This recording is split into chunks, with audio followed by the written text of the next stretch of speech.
몸 건강하게 잘 돌아올 수 있게 해주세요 라고 한 것은 기도드린 거요? 소원 빈 거요?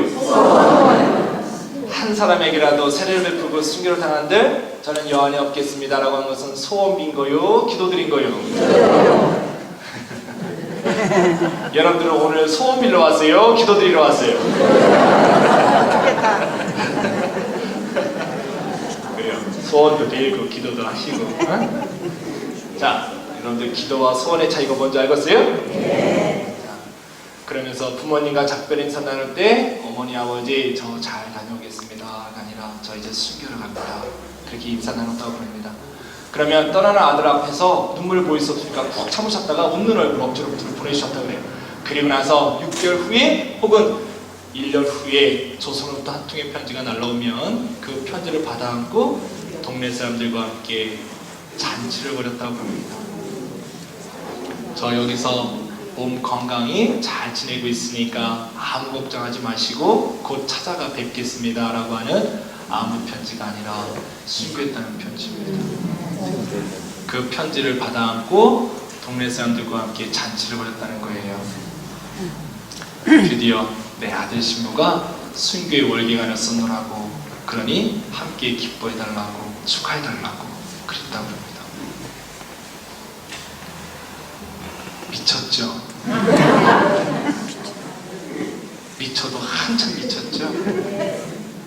여러분, 이 이야기를요 일반 사람들한테 얘기하면요 죽었다 깨어나도 못 알아들어요. 근데 여러분들 지금 알아듣잖아요? 그게 바로 여러분들이 세상 사람들과 이만큼 다르다는 증거입니다. 도대체 이 십자가가 뭐길래, 그죠? 죽는 거 뻔히 알면서도 그 시민들이 이 십자가를 받아안고 이 조선 땅에 들어올 수 있었는가?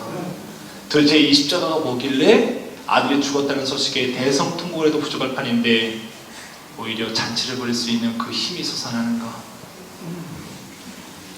글쎄요, 이 십자가 누가 지니고 있었던 건 명확히 모르겠어요. 하지만 분명한 건 우리 신앙 선조 어느 한 분이 지니고 있었던 건 명확하죠. 그분이 이 십자가 받아들이면서 저 천주님 믿겠습니다 라고 하는 고백과 함께 신앙생활 시작했을 거예요. 하지만 이 십자가를 받아들이는 순간 모든 것을 다 버려야만 했습니다. 그 넓었던 땅들, 그 좋았던 기와집들 다 버리고 당신네들은 사람들의 눈을 피해서 산속에 들어가서 움막을 짓고 산나물 풀뿌리를 연명하면서 그렇게 거칠게 척박하게 살아가시는 거예요. 바로 이 십자가 하나 때문에 양반에서 천민을 떨어지시는 거예요. 그러는 가운데서 기쁘게 살아가는 가운데 갑자기 들이닥친 그 군사들에 의해서 이 공주 감염까지 끌려서 그 수모를 다 당하시는 거예요. 매맞는 것은 말할 것도 없고 굶주림, 그 조롱, 바로 천민 생활도 부족해서 이제는 죄인 생활로 한없이 떨어지시는 거예요. 그러는 가운데서 끝까지 이 십자를 품고 계시다가 그 마지막 순간에 바로 목이 떨어져 나갈 때 그제서야 비로소 손에서 떨어져 나가 땅에 묻혀있다가 우리 손에 발견된 그런 십자가일 것이다. 그러면 이 십자가 누구의 십자가예요? 순교자의 십자가죠. 맞죠? 네. 근데 우리가 이것이 순교자의 십자가로 우리가 100% 장담할 수 있어요? 천만의 말씀. 왜? 순교자만큼 많았지 절대로 적지 않은 숫자가 바로 배교자입니다. 그러면 순교자하고 배교자는 하늘과 땅 차이냐? 아니, 한 끗 차이예요. 무슨 한 끗 차이냐?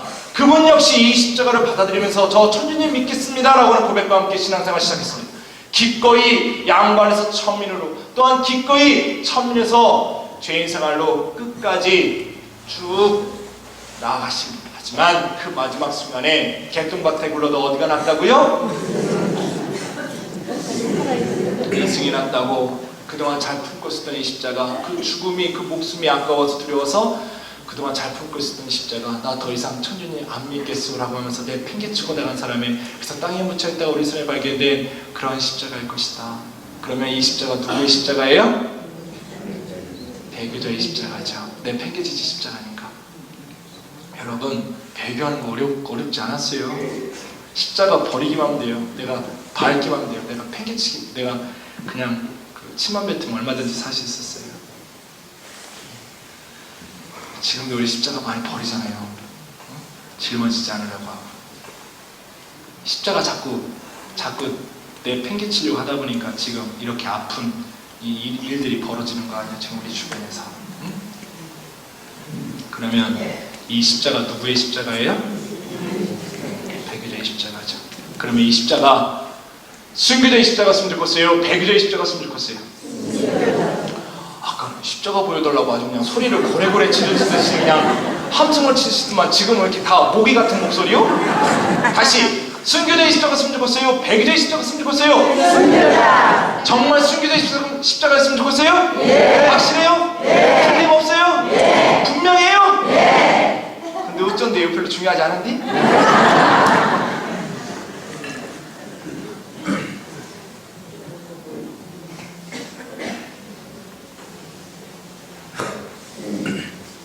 별로 중요하지 않다.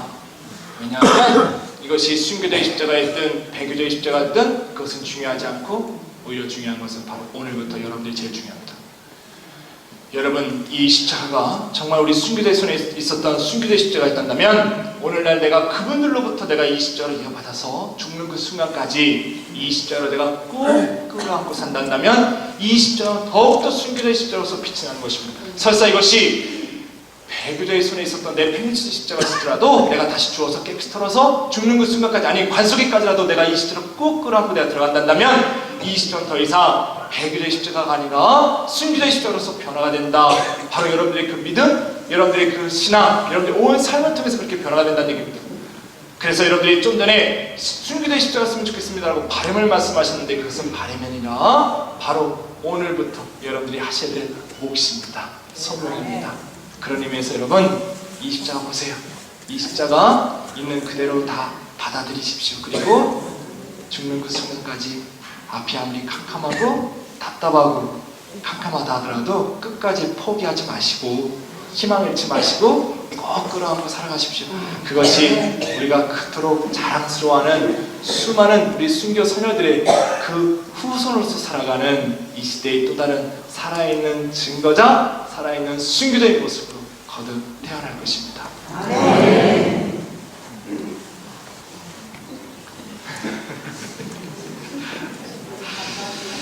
여러분, 제가 시간만 더 되고 그러면 더 좀 얘기 좀 해드리고 싶은데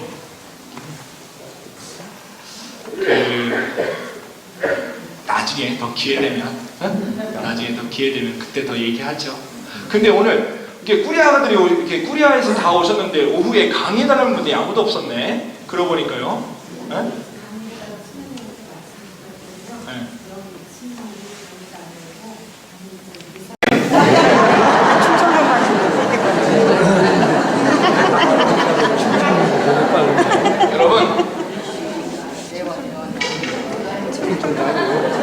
여러분, 이 지역은 말이 느릴 거라고 하는 그런 선입견.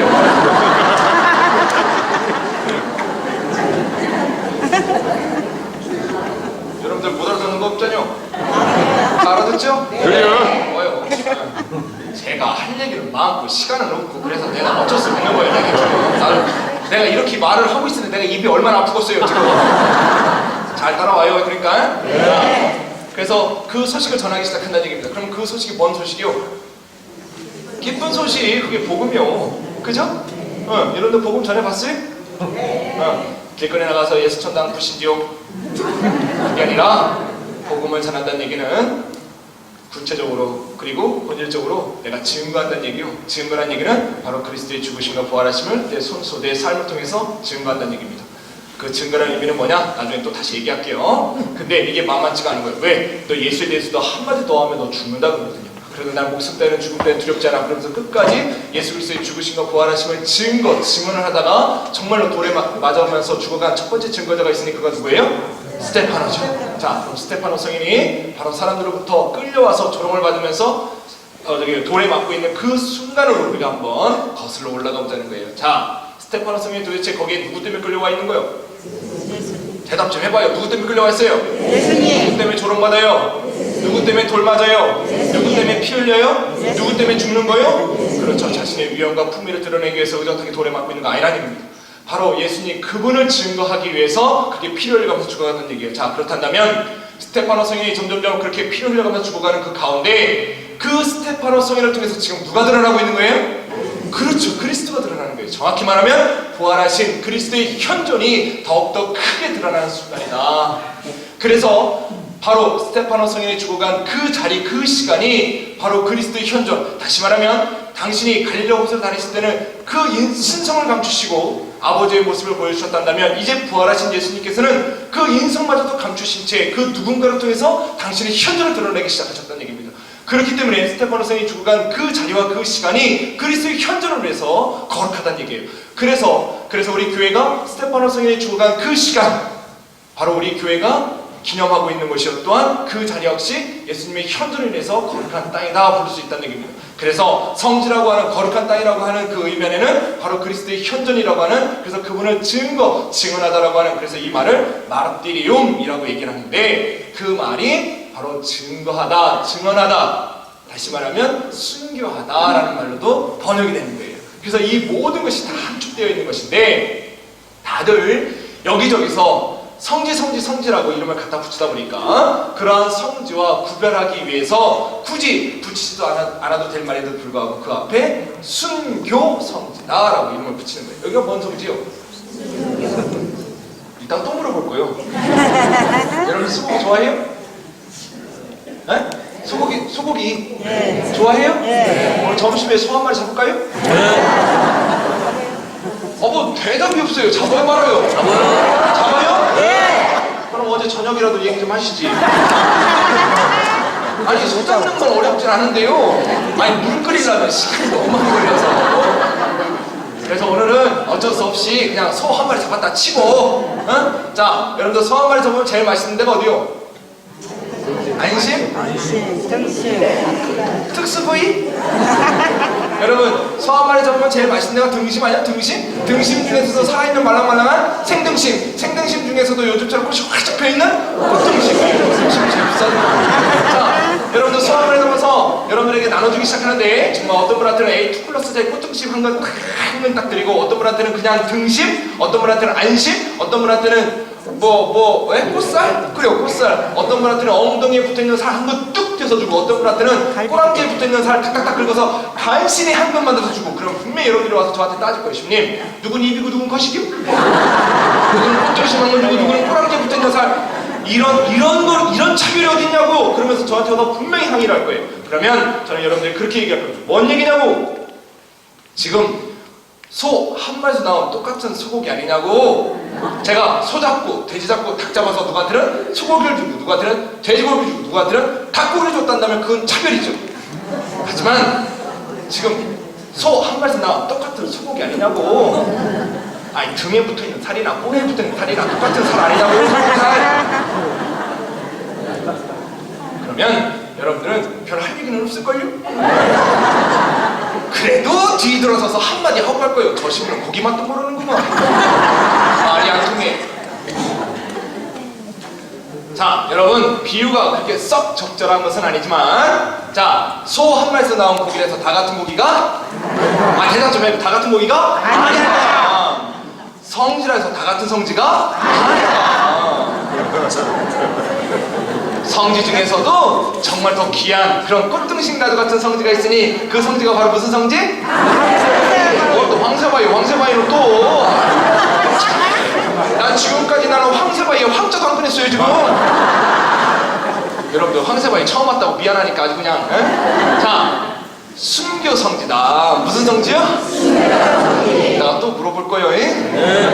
순교 성지다. 여러분 김대원 신님 관련된 성지 참 많죠? 이 앞에 모셔져 있는 유해도 김대원 신님 유해입니다. 자 여러분들 김대원 신님이 태어나신 곳 솔메, 김대원 신님이 공부하신 곳 마카오, 김대원 신님이 처음 우리나라에 들어오신 곳 어디요? 제주도는 표창한 곳이고, 우리나라에 처음 들어오신 곳은 나바이. 그래요, 나바이 가봤어요? 네. 나바이는 가보고 황새바위는 처음 들어봤어요? 뒤끝 있는 신부요? 자 여러분 나바이 가보셨다고 하니까 제가 한번 물어볼게요. 여러분 나바이가 성지요 아니요? 성지인 줄 알았더만 갑자기 저 친구가 물어볼 게 아닌 것 같기도 하고. 네. 자 여러분 자 보세요. 김대원 신님이 야 내가 조선의 첫 사제요, 내가 드디어 조선 땅 받는다 그러면서 나룻배에서 탁 내리면서 갯벌에다 발자국 팍 남겼어요. 야 여기가 거룩한 자리요, 그러니까 여기다가 성당 짓고 우리가 여기서 순례하면서 기도하자 라는 의미라고 한다면 그것은 죄송하지만 김대원 신님을 우상화시키는 거예요. 여러분 성지는 절대 누구랑 뛰어넘으면 안 돼요? 예수님하고 절대 뛰어넘으면 안 되는 거예요. 자 그곳이 그것이 성지로서의 의미를 갖는 것은 김대원 신님이 갯벌에다가 발자국 팍 남겼다고 해서 거룩한 땅이 되는 게 아니라 바로 당신이 신학생으로서 발탁이 되어서 오늘 더듬다는 성서주일인데 그 어린 나이에 그 먼 길을 그 마카오까지 걸어가는 거 아니요? 그 길이 얼마나 험했으면 가다가 한 명이 죽었겠어요. 그리고 그 어린 나이에 그 어려운 공부를 다 마치고 그리고 조그만 황토배에 몸을 싣고 이 서해 황해바다를 건너는데 이 물살이 얼마나 셌으면 제주도까지 떠내려갔겠어요. 죽을 고비를 몇 수십 번을 넘겨가면서 드디어 이 조선 땅에 들어오시면서 바로 이 모든 것에 대해서 하느님께 참여와 영광을 드리면서 그곳에서 미사를 봉헌하셨기 때문에 의미가 있는 거예요. 그럼 거기가 어디냐? 나바이 강경입니다. 김대원 스님이 보름 정도를 머무시면서 미사하셨던 그 집이 있습니다. 그래서 여러분들이 나중에 혹시나 나바이에 한 번 더 가시게 되면 나바이에서만 머물지 마시고 김대원 스님이 머무시면서 미사를 봉헌하셨던 그곳까지 여러분들이 순례를 하실 때 그 순례 의미가 풍요로워지는 거예요. 아셨어요? 네. 그러면 김대원 스님이 1년도 안 돼서 붙잡힌 곳은 어디요? 응? 연평도 해주. 응? 거기 가봤어요? 가면 큰일 나요. 월북이요. 가면 그러면 거기는 성지요? 아니요? 아직까지 좀 헷갈리죠? 김대원 스님이 순교하신 곳 세남터, 김대원 스님이 묻히신 곳 미리네. 자 보세요. 다 성지 맞죠? 근데 김대원 스님 생애 안에서요, 김대원 스님 생애 안에서 예수님에 대한 가장 큰 사랑을 통해 당신을 통해서 예수님의 그 현존을 가장 크게 극명하게 가장 영광스럽게 드러낸 그 순간 그 자리는 어디예요? 세남터 순교하실 때란 얘기입니다. 그래서 세남터가 성지란 얘기예요. 그 나머지는 엄밀하게 말하면 우리 한국 가톨릭 교회의 성 김대건 신님과 관련된 우리 교회의 유적지 혹은 순례지가 되는 거예요. 자, 아까 김대원 신님이 붙잡혔다라고 하는 그 연평도 해구, 토구, 그러면 거기는 성지요, 순례지요, 유적지요? 순례지요? 순례 어떻게 하려고요? 가면 월북이라니까요? 순례를 어떻게 하시려고요? 유적지죠. 유적지. 김대원 스님이 붙잡히신 유적지. 그죠? 근데 나중에 우리가 통일이 됐어요. 통일이 돼가지고 순례를 하기 시작합니다. 그럼 뭐가 되는 거예요? 그렇죠. 순례지가 되는 거예요. 뭔 말인지 알겠어요? 그래서 여러분, 성모님과 관련된 곳은 성지라고 하는 거 아니에요. 그래서 그런 거예요. 항상 성모님과 관련된 것은 발연지 혹은 순례지라고 하는 거예요. 뭔 말인지 알겠어요? 네. 그래서 성지는 함부로 이름을 갖다 붙이는 게 아니에요. 네? 몰랐어요? 여러분들이 모르는 게 뭐 한두 개가 안? 여러분들 또 이렇게 얘기했더니 또 나중에 또 솔매 이런 데 가가지고 신부님 엄밀하게 말했어요. 그러지 마요. 에? 그러지 마요. 왜냐하면 솔매 성지 계신 신부님이 저 선배 신부님인데요. 여러분들 그렇게 얘기했다면 맞아 죽어요. 성지 맞습니다. 저 분명히 성지라고 얘기했어요. 왜냐하면 많은 사람들이 가서 순례하죠, 기도하죠, 회개하죠, 은총받죠. 성지 맞습니다. 저 분명히 성지라고 얘기했어요. 하지만 그러한 성지와 순교 성지는 엄연히 그것도 대답이 또 현찮아요. 엄연히 차원이 품격이 에이 신님 성지는 다 같은 좋은 성지죠. 뭘 굳이 나누고 난리요 라고 여러분들이 그렇게 얘기하신다면 저도 굳이 한 번 더 말씀드리겠습니다. 다 같은 곡이 아닌데요. 자 여러분, 그러면 순교 성지가 얼마나 더 귀한 성지인지를 잘 이해를 하셨어요. 그죠? 네. 자 그러면 여러분들이 알고 있는 순교 성지 한번 읊어봅시다. 응? 눈치 빠르시네. 네, 그래요. 자, 저 밑에서부터 올라올게요. 저 대구 쪽에 가면 관덕대가 있고, 그 다음에 저 전라도 쪽에 가면 나주, 그 다음에 전주 숫정이 전동성당터, 그 다음에 충청도로 오면 갈매모, 해미, 그 다음에 홍주, 본래 뭉칭이 홍주입니다. 그거는 일본 사람들이 홍성이라고 격화시킨 거예요. 본래 뭉칭은 홍주입니다. 그 다음에 이곳 공주, 충북으로 가면 연풍, 더 있죠. 남한산서, 여러분들 인천에서 오셨는데 갑곳, 그죠? 그 다음에 또 우리 한양으로 올라갈까요? 한양에 올라가면 아까 얘기했던 서양터, 당고개, 절두산. 제일 중요한 곳이 빠졌어요. 서쪽에 있는 작은 문, 서서문. 그렇죠. 바로 이러한 것들이 정말로 귀하디 귀한 순교 성지가 되는 것입니다. 그러면 이 중에서 우리가 좀 전에 읊었던 이 순교 성지 중에서 어느 성지가 제일 큰 성지냐? 어딜까요? 네? 어디요? 강세바이요? 네. 서서문이요.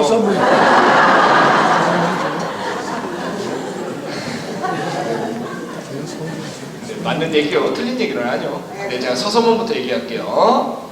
서서문이 가장 큰 최대 순교 성지라고 이야기를 하죠.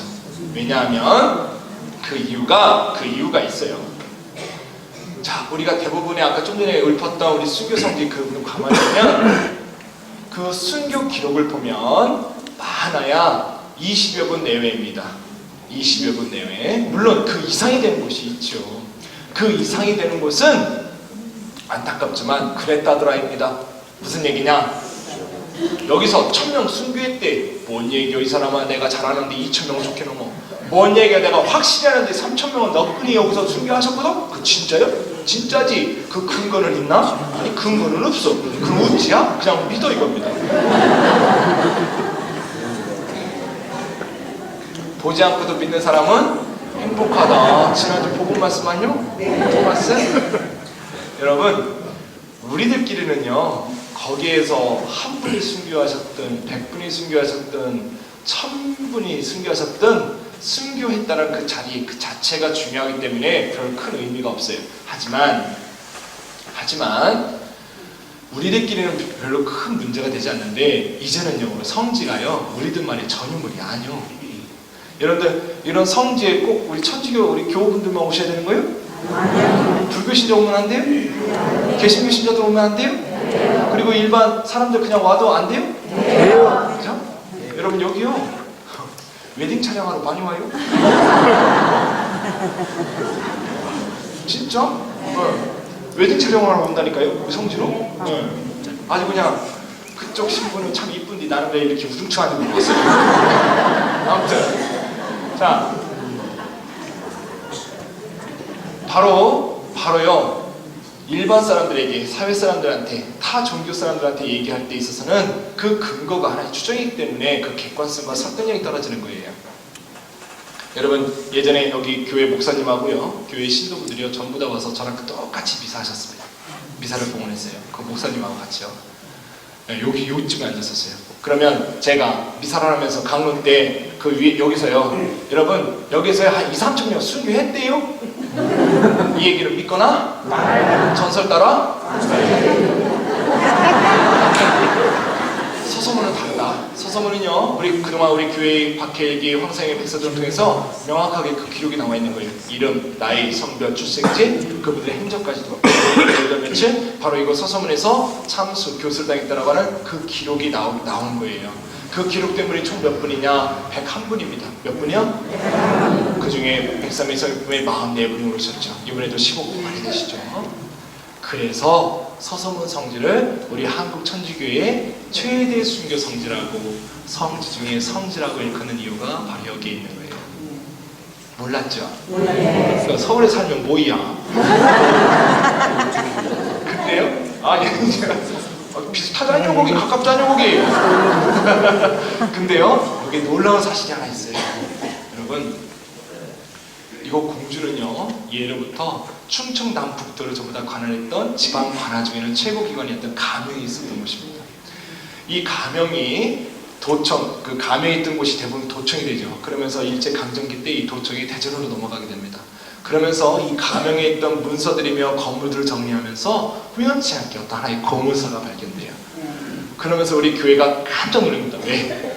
바로 우연치 않게 발견된 그 고문서가 바로 가명록이라고 하는 재판 기록이었던 거예요. 그러면서 우리 교회가 깜짝 놀란 게 그 가명록을 떠들어 보니까요, 그 안에 너미 집 가서 처자본 먹은 사람, 사기친 사람, 등쳐 먹은 사람, 이런 사람들만의 죄인들만의 기록만 있는 것이 아니라 세상에 천주 사학자들의 기록도 있는 거예요. 이름, 나이, 성별, 출생지, 그분들의 행적은 없습니다. 왜냐하면 관에서 기록한 거기 때문에 그들이 누구로부터 세례를 받았고 신앙생활을 어떻게 했다라고 하는 거 그건 별로 관심이 없어요. 다만 뭐가 중요해요? 죄명. 죄명은 사학죄인. 그러면서 몇 년 몇 월 며칠 바로 이것을 참수 교수에 처했다라고 하는. 그래서 내포의 서도라 불리는 이존창 로드비고 1801년 2월 28일 양력 4월 10일 이렇게 정확히 나와 있는 이 기록이 하나둘씩 나오기 시작하는 거예요. 그래서 처음부터 끝까지 전부 다 찾아본 겁니다. 그랬더니 총 몇 분이 나오는가? 여러분 아까 서서물이 몇 분이라고 했죠? 이것은 무려 337분이 나오는 거예요. 이때는 박수 한번 쳐주면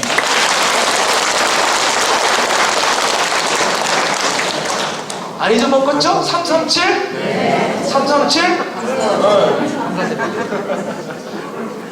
여러분들 1번부터 불러드릴까요? 됐죠? 됐단 얘기는 아이 시간도 없어 죽겠는데 언제 337분을 다 듣고 난리래요 라는 뜻이요, 아니면 우리가 나중에 천천히 보면서 순교자 호칭기도 바칠게요 라는 뜻이요, 전자요 후자요? 여러분 여기 성지에 안된 책자에 337분 이 기록이 다 적혀 있고요. 그리고 여러분들 이따 식사하시고 저 위에 한번 올라가 보세요. 맨 꼭대기에. 그러면 황세바의 야외 성당 광장이 있을 겁니다. 바로 그곳에 큰 제단이 있고 그 제단 뒤에 12개의 장대석이 서 있는데 그 뒤에 337분의 우리 순교자들 이름이 다 새겨져 있습니다. 그래서 여러분들이 순교자 호칭 기도를 드릴 때 그 순교자분들께서요 여러분들 위해서 기도해 주실 거예요. 언제까지? 천상에서 만날 때까지. 응? 그래요. 그러니 자 337분이라고 하는 이 기록이 나오게 된 거예요. 그러면 여기에서 조금이라도 의심 가는 분들, 조금이라도 미심쩍은 분들 제합시다. 두부 반모 뚝 자르듯이 반만이라도 성의 품에 오른다 하더라도 몇 분이요? 337 나누기 몇 분이요? 160여 분이 훌쩍 넘죠? 그럼 서성문이 커요? 여기가 커요? 수민님, 서성문은 44분이 성의 품에 오르셨다면서요? 여기는 몇 분이 오르셨는데? 아, 여기요 딱 한 분. 이 앞에 그림에 나와 있는 성선자손 토마스라는 분이십니다. 그러면 자 여기는 그러면 저 손자손 토마스 저분이요 337분 중에서 가장 탁월하기 때문에 저분만이 성의 품에 오를 수 있었는가? 그게 아니라 아까 얘기했던 것처럼 이것은 관에서 기록한 것이기 때문에 행적이 없습니다. 그러니까 이것을 어떻게 성의 품에 올리고 싶어도 그 행적 자체가 없기 때문에 어려운 거예요. 그런데요 우리 한국 천주교에서만큼은 그분이 성의 품에 올랐냐 안 올랐냐, 복자품에 올랐냐 안 올랐냐 물론 중요합니다. 하지만 그분이 순교자라고 하는 명확한 그 근거가 있다면 곧 성인과 다를 바 없다. 무슨 얘기냐면 84년도에 이제 요번에 우리 84년도에 103일 성의품 올리신 그 요한 바르스 교황님도 이제 성의품 올리셨죠. 참 기가 막힌 거예요. 그분께서요 84년도에 103일 성의품에 올릴 때 성의품에 오르기 위해서 반드시 거쳐야 되는 그 과정이 바로 기적심사였는데 그 기적심사를 제외시킨 나라가 바로 우리나라입니다. 왜냐하면 성 요한 바오로 2세 교황님께서 그때 뭐라고 말씀하셨냐면 선교사 하나 없이 자기네들이 스스로 북경에 가서 서학이라는 책을 가져다가 스스로 연구해서 탐구해서 이것을 어떤 하나의 학문으로서 받아들이는 것이 아니라 신앙으로서 받아들이면서 하나의 교회 공동체를 세운 것도 참으로 기특할진데 그 교회, 그 공동체를 지키겠다고 목숨까지 바치면서 순교했다라고 하는 것은 그 자체로 기적이라는 거예요. 그래서 바로 성 요한 바오로 2세 교황님은 103일 성의품에 오를 때 그 기적심사를 제외시켰습니다. 이번에도 바로 복자 124위도 기적심사가 없이 복자품에 오르는 겁니다.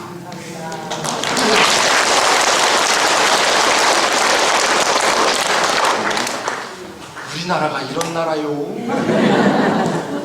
그러니까 프란시스코 교황님이 오시는 거 아니요 이번에? 진짜로요. 그 순교자의 그 나라에 가겠다고 교황님이요 그냥 뭐 우리처럼 그냥 한번 가볼까? 그래서 마실 가실 분이 아니요. 시간별로 이렇게 쭉 일정이 있는 분이신데요. 우리 한국에 오시는 그 일정이요, 당신 휴가 때요. 네, 당신 휴가 때 오시는 거예요.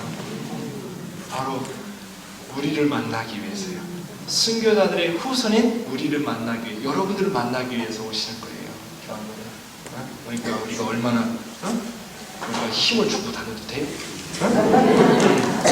자, 그러니 바로 우리나라에서만큼은 그분이 순교자라 하면 곧 뭐와 다른 바 없다? 성인과 다른 바 없는 거예요. 그러니 이곳에 성인과 다른 바 없는 분이 몇 분이요? 337분. 그러면 서서분이 커요? 여기가 커요? 자, 성질에서 다 같은 성지가 여기가 커요? 자, 성지에서 다 같은 성지가 아니다. 성지 중에서도 정말 더 귀한 그런 꽃등심과도 같은 성지가 있으니 그 성지가 바로 무슨 성지? 뭐 또 황새바이요 또 여기 왔다 지금 이거? 아, 나 얘기한 지 5분도 안 되는 거. 순교성지. 불로동이요? 식평동이요? 원장님이 참 힘드시겠네.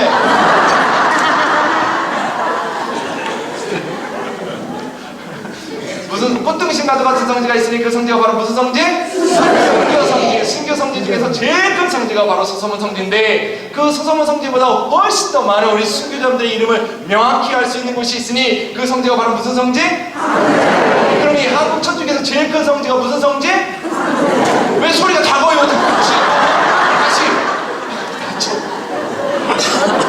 다시 한국에서 제일 큰 성지가 무슨 성지? 그러니 내가 속이 안 터지겠어요. 여러분 좀 전에 뭐라고 했어요? 한국에서 제일 큰 성지가 황새바위. 여러분들의 입으로 얘기하셨어요. 그랬더니 황새바위를 처음 보신 분 손을 번쩍번쩍 황새바위를 말을 처음 들어보신 분 그러니 여전히 손을 번쩍 그러니 내 속이 안 터지겠냐고요? 터질만 하겠어요? 네. 그럼 고개를 끄덕끄덕 해봐요.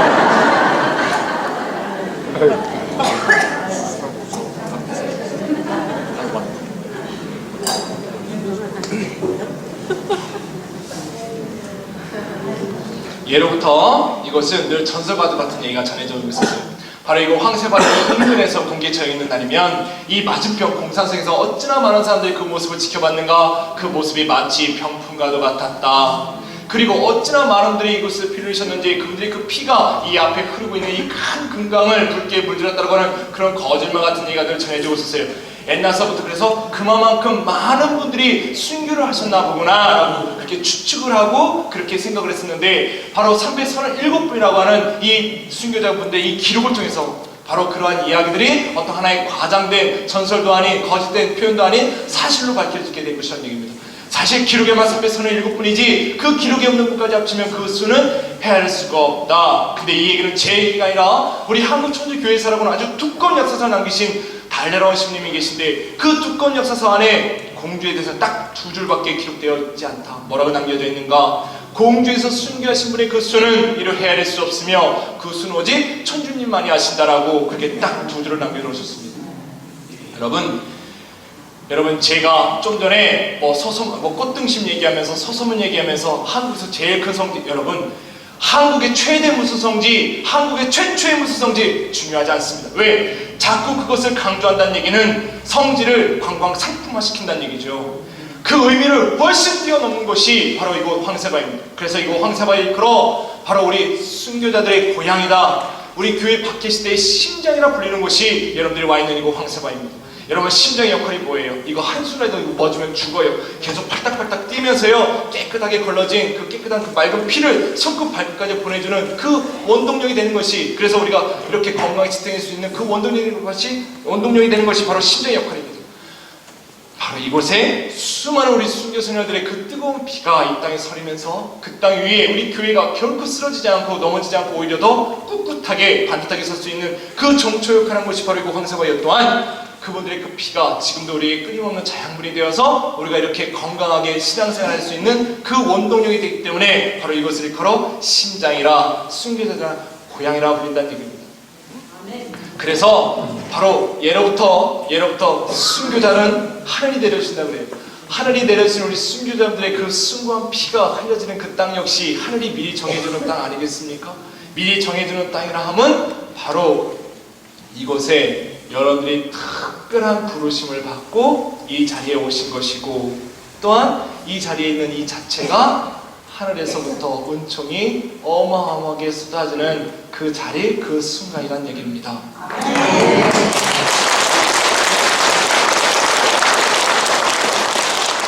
아, 네, 박수 치고 난리요? 쑥스럽게? 그래서 이것은요, 그래요. 이것은 아무나 올 수 있는 곳이에요. 아무나 올 수 있는 곳이지만 그렇다고 해서 누구나 오는 곳은 아니다. 봐봐요. 어제 저녁만 해도 온다고 했다가 안 온 사람 있잖요. 안 온 사람 맨날 못 온 사람이 있잖요. 그리고 어제 저녁만 해도 나 못 가 그랬다가 오늘 아침에 갑자기 오신 분 있잖요. 그죠? 봐봐요. 아무나 오는 곳이긴 하지만 그렇다고 해서 누구나 다 오는 곳은 아니다.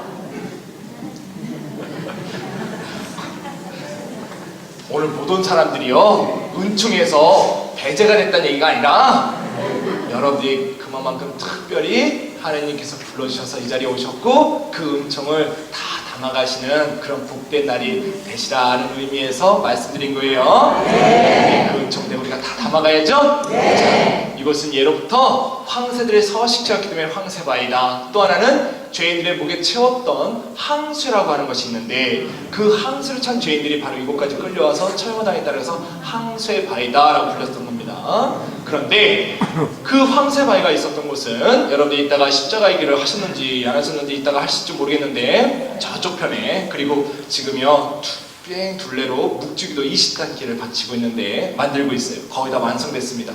바로 환희의 신비, 고통의 신비, 빛의 신비, 영광의 신비가 다니는 그 묵주기도길, 바로 그 언덕 그 밑에가 바로 큰 황새바위가 있었던 곳이고, 바로 그 언저리가 바로 처형지 자리입니다.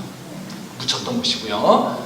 근데 그 자리가 처형된 그 자리가 일제 강점기 시대 때 넘어오면서 형무소가 됩니다. 그리고 해방 직후에는 교도소가 되고요. 그래서 그쪽에 가다 보면 그 교도소, 그래서 교도관들이 제수다를 지켰던 그 막루가 지금도 있어요. 아무튼 그래서 그리고 나서 60년대 이후에는 교도소가 금강 저쪽으로 넘어가면서 지금의 주택이 들어오게 된 겁니다. 그런데 그 옛날에 교도소였을 때 어느 재소자가 노역으로 밭일을 하고 있었습니다. 그 인근에서. 그래서 밭을 이렇게 땅을 일구면서 이렇게 밭일을 하는데 땅에서 뭐가 툭하니 뭐가 걸리는 거예요. 그래서 어라라 이게 무엇이요? 그리고 손으로 살살살살 캐본 겁니다. 그랬더니 그 땅 속에서 뭐가 나오냐면요, 이게 나왔어요. 아니 이게 통째로 이게 나왔다는 게 아니라 이 안에 고상이 있죠? 뒤 잘 안 보이죠? 누가 뒤에 앉으래요?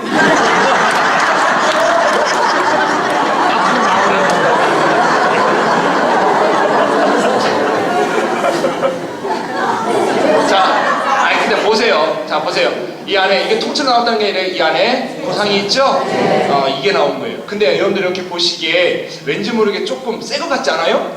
말끔해 보이고, 그쵸? 그 이유가 뭐냐면 이 십자가는 복제품이라고 그래요. 복제된 십자가라. 진짜 한번 보고 싶어요?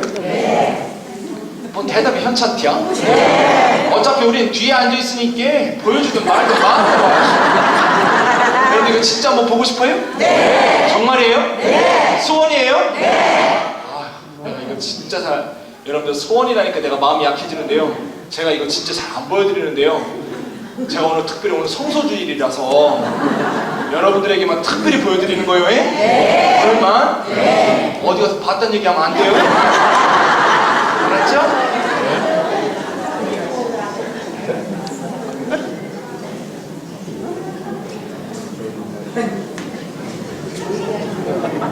절대 얘기하지 마.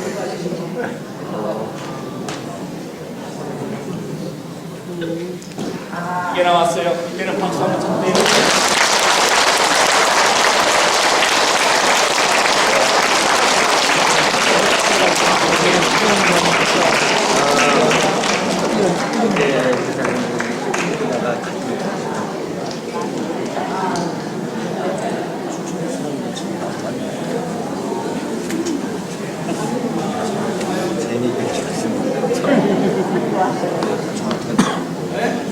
안 보여요.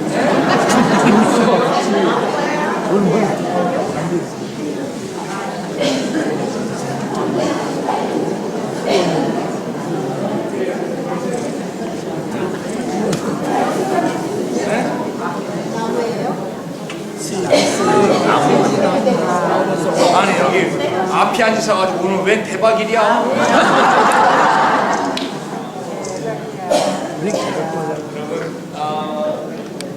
저기 있잖아요. 이거 사진 찍으려고 막 이렇게 하지 마세요. 이따가 가실 때 여러분 오늘 황새바위 오셨는데 제가 이따 갈 때 드릴 건 없고 요 십자가 상본 하나씩 드릴게요. 선물로.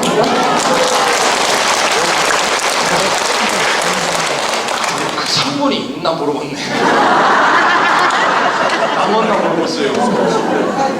아니요, 거짓말이 아니라요. 진짜 많거든요. 그 상본이 정말 많아요. 근데 한 장씩 가져가시면 얼마나 좋아요. 그거는 뭉탱이로 그냥. 그 아마 있긴 있을 거예요. 자, 그래서 한 달에 한 번씩 미사 오시던 교도소로 미사 오시던 시민님한테 이걸 가져간 거예요. 시민님, 나 이거 반일하다가 이거 주웠는데요. 이거 천주교고 맞죠? 그럼 가져오더랍니다. 그래서 그 시민님이 그동안 이 십자가를 지니고 계시다가 성지에 기증해 주신 거예요. 근데 그 시민님이 기증해 주시면서 고증을 해 주셨어요. 근데 그 시민님은 이른이 훌쩍 넘으신 원로 사목자 시민님이시고, 그리고 우리 한국 분이 아니라 프랑스 분이세요. 프랑스 분이신 그 시민님께서 이 십자가에 대해서 고증해 주시길, 이 십자가는 300여 년 전에 프랑스에서 만들어진 십자가래요. 그리고 대부분 선교사 그 시민님들이 지녔던 십자가인데, 당신도 이런 십자가가 있는데 이 십자가는 훨씬 더 오래된 십자가라는 겁니다. 그러면서 그 신부님들이 이 조선에 들어올 때 마지막 파견미사 때 이 십자가를 받아 안고 들어오셨다고 해요. 그러면 그 신부님들이 이 십자가를 받아 안을 때 그 파견미사 때 도대체 무슨 기도를 했을까? 그 신부님들이요. 어? 나 이제 생판 먹으러 가는데 거기에서 큰 사고 없이 풍토병 없이 건강하게 선교 잘하다가 나중에 보면 건강히 고국으로 잘 돌아올 수 있게 해주세요 라고 기도드린 게 아니고요.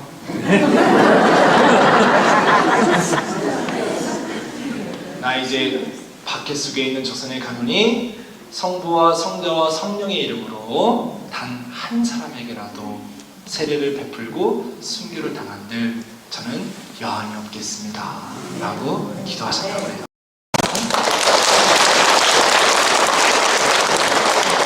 나 몸 건강하게 잘 돌아올 수 있게 해주세요 라고 한 것은 기도드린 거요? 소원 빈 거요? 한 사람에게라도 세례를 베풀고 순교를 당한들 저는 여한이 없겠습니다 라고 한 것은 소원 빈 거요? 기도드린 거요? 여러분들은 오늘 소원 빌러 왔어요? 기도드리러 왔어요? 그래요. 소원도 빌고 기도도 하시고. 어? 자, 여러분들 기도와 소원의 차이가 뭔지 알겠어요? 네. 자, 그러면서 부모님과 작별 인사 나눌 때 어머니 아버지 저 잘 다녀오겠습니다가 아니라 저 이제 순교를 갑니다. 그렇게 인사 나눴다고 그럽니다. 그러면 떠나는 아들 앞에서 눈물 보일 수 없으니까 푹 참으셨다가 웃는 얼굴 억지로 보내주셨다고 그래요. 그리고 나서 6개월 후에 혹은 1년 후에 조선으로부터 한 통의 편지가 날라오면 그 편지를 받아 안고 동네 사람들과 함께 잔치를 벌였다고 합니다. 저 여기서 몸 건강히 잘 지내고 있으니까 아무 걱정하지 마시고 곧 찾아가 뵙겠습니다 라고 하는 아무 편지가 아니라 순교했다는 편지입니다. 그 편지를 받아 안고 동네 사람들과 함께 잔치를 벌였다는 거예요. 드디어 내 아들 신부가 순교의 월계관을 썼노라고, 그러니 함께 기뻐해달라고 축하해달라고 그랬다고 합니다. 미쳤죠? 미쳐도 한참 미쳤죠? 여러분 이 이야기를요 일반 사람들한테 얘기하면요 죽었다 깨어나도 못 알아들어요. 근데 여러분들 지금 알아듣잖아요? 그게 바로 여러분들이 세상 사람들과 이만큼 다르다는 증거입니다. 도대체 이 십자가가 뭐길래, 그죠? 죽는 거 뻔히 알면서도 그 시민들이 이 십자가를 받아 안고 이 조선 땅에 들어올 수 있었는가? 도대체 이 십자가가 뭐길래 아들이 죽었다는 소식에 대성통곡을 해도 부족할 판인데 오히려 잔치를 벌일 수 있는 그 힘이 솟아나는가? 글쎄요, 이 십자가 누가 지니고 있었던 건 명확히 모르겠어요. 하지만 분명한 건 우리 신앙 선조 어느 한 분이 지니고 있었던 건 명확하죠. 그분이 이 십자가 받아들이면서 저 천주님 믿겠습니다 라고 하는 고백과 함께 신앙생활 시작했을 거예요. 하지만 이 십자가를 받아들이는 순간 모든 것을 다 버려야만 했습니다. 그 넓었던 땅들, 그 좋았던 귀화집들 다 버리고 당신네들은 사람들의 눈을 피해서 산속에 들어가서 움막을 짓고 산나물 풀뿌리를 연명하면서 그렇게 거치게 척박하게 살아가시는 거예요. 바로 이 십자가 하나 때문에 양반에서 천민을 떨어지시는 거예요.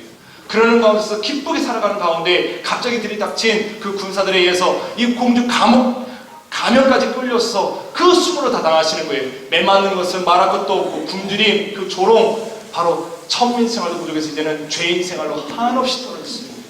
그러는 가운데서 끝까지 이 십자를 품고 계시다가 그 마지막 순간에 바로 목이 떨어져 나갈 때 그제서야 비로소 손에서 떨어져 나가 땅에 묻혀있다가 우리 손에 발견된 그런 십자가일 것이다. 그러면 이 십자가 누구의 십자가예요? 순교자의 십자가죠.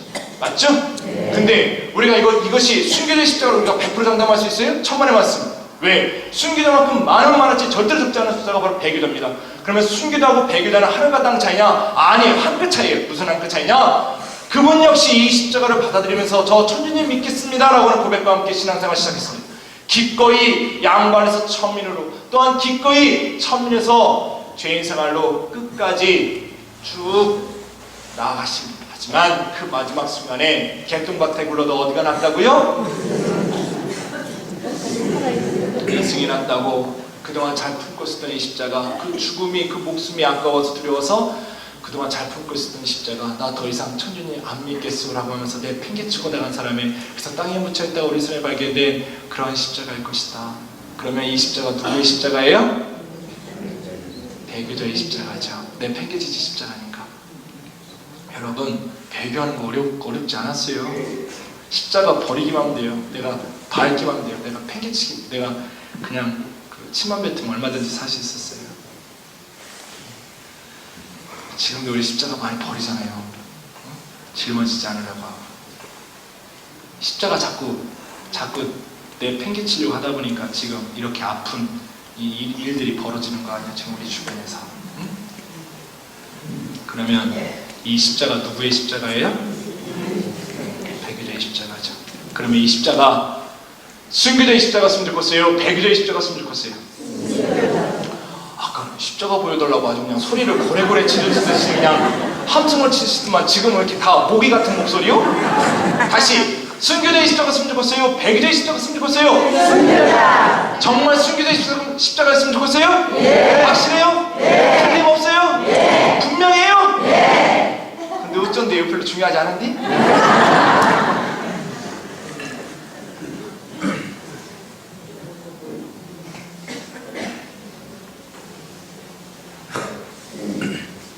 별로 중요하지 않다. 왜냐하면 이것이 순교자의 십자가였든 배교자의 십자가였든 그것은 중요하지 않고 오히려 중요한 것은 바로 오늘부터 여러분들이 제일 중요합니다. 여러분, 이 십자가가 정말 우리 순교자의 손에 있었던 순교자의 십자가였다면 오늘날 내가 그분들로부터 내가 이 십자가를 이어받아서 죽는 그 순간까지 이 십자가를 내가 꼭 끌어안고 산다면 이 십자가는 더욱더 순교자의 십자가로서 빛이 나는 것입니다. 설사 이것이 배교자의 손에 있었던 내 팽개치는 십자가였을지라도 내가 다시 주워서 깨끗이 털어서 죽는 그 순간까지, 아니 관속에까지라도 내가 이 십자가를 꼭 끌어안고 내가 들어간다면 이 십자가는 더 이상 배교자의 십자가가 아니라 순교자의 십자가로서 변화가 된다. 바로 여러분들의 그 믿음, 여러분들의 그 신앙, 여러분들의 온 삶을 통해서 그렇게 변화가 된다는 얘기입니다. 그래서 여러분들이 좀 전에 순교자의 십자가였으면 좋겠습니다라고 바람을 말씀하셨는데 그것은 바람이 아니라 바로 오늘부터 여러분들이 하셔야 될 몫입니다. 소명입니다. 그런 의미에서 여러분, 이 십자가 보세요. 이 십자가 있는 그대로 다 받아들이십시오. 그리고 죽는 그 순간까지 앞이 아무리 캄캄하고 답답하고 캄캄하다 하더라도 끝까지 포기하지 마시고 희망을 잃지 마시고 꼭 끌어안고 살아가십시오. 그것이 우리가 그토록 자랑스러워하는 수많은 우리 순교 소녀들의 그 후손으로서 살아가는 이 시대의 또 다른 살아있는 증거자, 살아있는 순교자의 모습으로 거듭 태어날 것입니다. 아멘.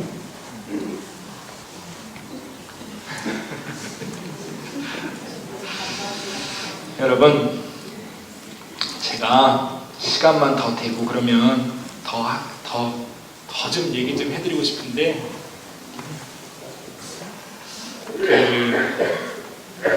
나중에 더 기회 되면 나중에 더 기회 되면 그때 더 얘기하죠. 근데 오늘 이렇게 꾸리아가들이 이렇게 꾸리아에서 다 오셨는데 오후에 강의해달라는 분들이 아무도 없었네. 그러고 보니까요. 네? 네.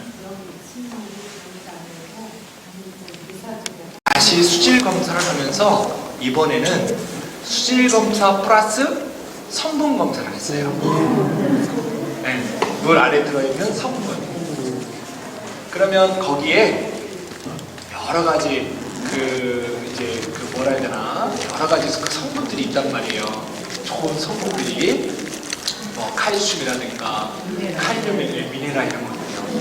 근데 여러분들 삼다수 물 있죠? 네. 삼다수 그 물보다 더 좋은 물은 아니요. 제주 삼다수 물보다 더 좋은 물은 아니고 훨씬 더 좋은 물이요.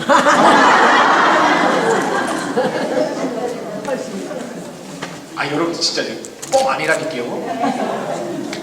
그 삼다수 물에 보면 성분이 이렇게 있습니다. 근데 그 성분보다 다 좋은 그 성분이 다 들어있어요. 온도, 맛, 냄새 이런 모든 것들, 대장균 정말로 상당히 좋습니다. 근데 그 중에 아주 독특한 게 하나가 있는데 우리나라 안에서는 발견되지 않는 물 성분이 하나 있는데 그게 뭐냐면 실리카라고 하는 성분이에요. 물 안에, 우리나라 지하수 안에 실리카 성분이 들어있는 물은 거의 없습니다. 근데 이 실리카 성분이 뭐냐면 이거는요 어떤 성분이냐면 칼슘을 우리 몸에 잘 이렇게 흡수가 되도록 도와주는 그 미네랄이에요.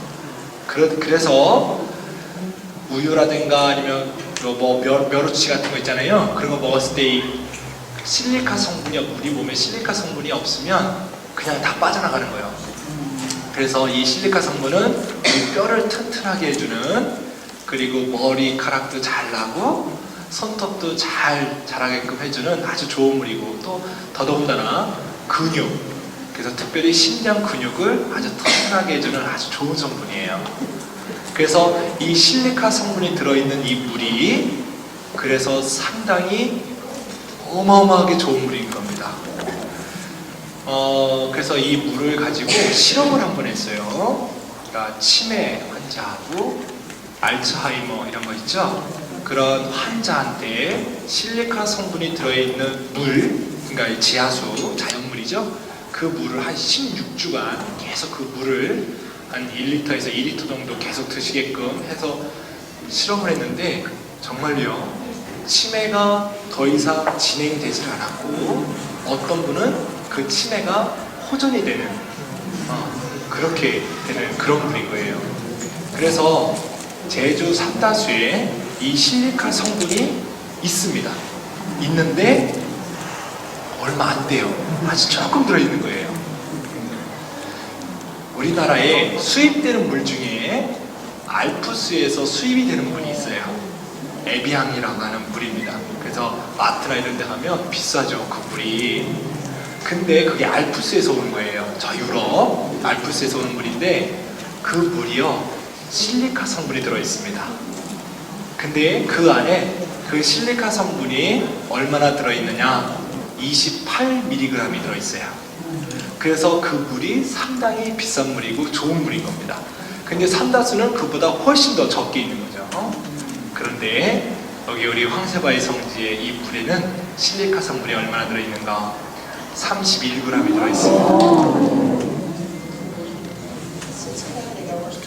알프스 물보다 더 좋은 물이에요. 네? 수치요? 그래요.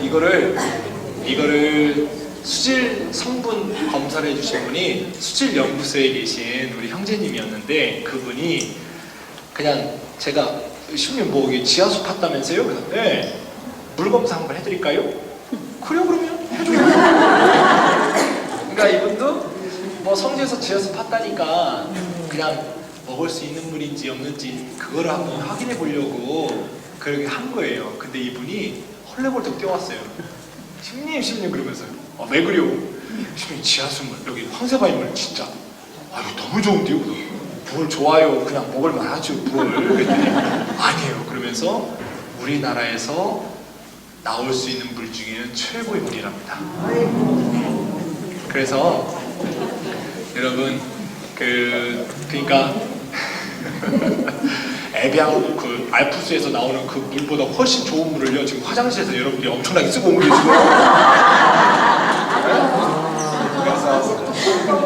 그래서 성지에서 나오는 수돗물 있죠? 그냥 일반 수돗물이 아니라 다 지어서 그렇게 좋은 물입니다. 그러니까 이따 가실 때 여러분들 물통 있죠? 거기다 물 담아서 가시면 물을 찾는데 그래서 그 형제님이 나한테 한 얘기가 심님 이거 팔면은요 심님 대박나요 막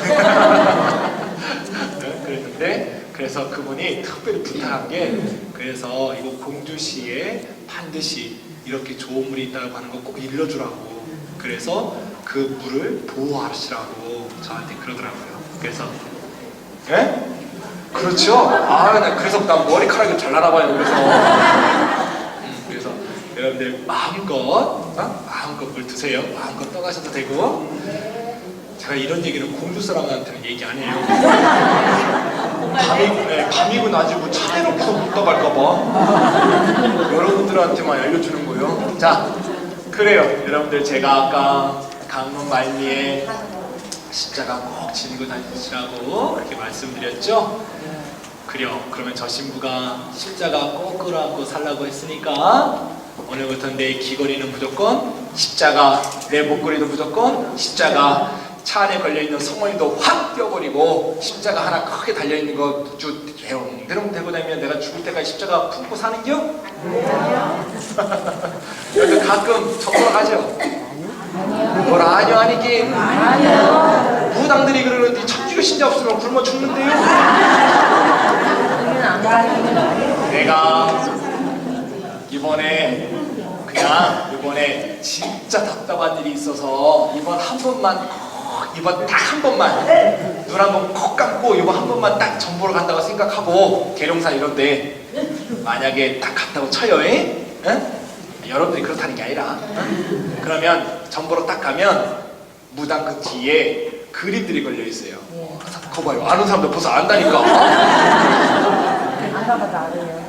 뭐 동자신이라든가 삼신할머니, 뭐 장굴신 뭐 이런 그림들이 걸려 있는데 만약에 여러분들이 전보러 딱 갔는데 이거 한 번만 딱 보려고 딱 갔더니 그 뒤에 걸려 있는 그 그림이 뭐 애기 동자 이런 게 아니라 예수님의 성화상이 걸려 있단다면 막 예수님의 여기 막 성심에서 빛이 막 쫙 나가는 그런 예수님의 성화상이 크하니 걸려 있단다면 여러분 기분이 어떨 것 같아요? 좋아요? 어머나 나 데레사요. 혹시 우리 무당님은 세례명이 어떻게 돼요? 그러면서 우리 천주교 교우끼리 좀 복채 좀 깎읍시다 이러면서 오히려 더 좋아요? 그 어떤 사람들 그 앞에서 점치고 나와서는 아무도 없을 거예요. 걸음마야 나 살려라 그러면서 36개 주랭랑 치겠죠. 근데 한편으로는 그래서 주랭랑 치면서 아이고 또 한번 걸렸네 이번에 딱 한 번만 보려고 했는데 이거 어떡이야 막 이러면서 가슴이 답답하면서 한편으로는 괘씸할 거예요. 아니 지가 무당 주제에 어디 감히 예수님의 그림을 걸어놓고 뭐하는 짓이요? 그러면서 가가지고 따지고 싶은 생각이 들을 거예요. 그쵸? 아닌가 보네? 자, 여러분 제가 만약이라고 그렇게 말씀을 드렸는데 여러분 실제로요 그런 데가 있어요. 실제로 있어요. 예수님 성화상 걸어놓고 그 앞에서 점치면서요 하는 사람이 있어요. 왜요? 궁금해요? 어딘지 궁금해요? 가보시게?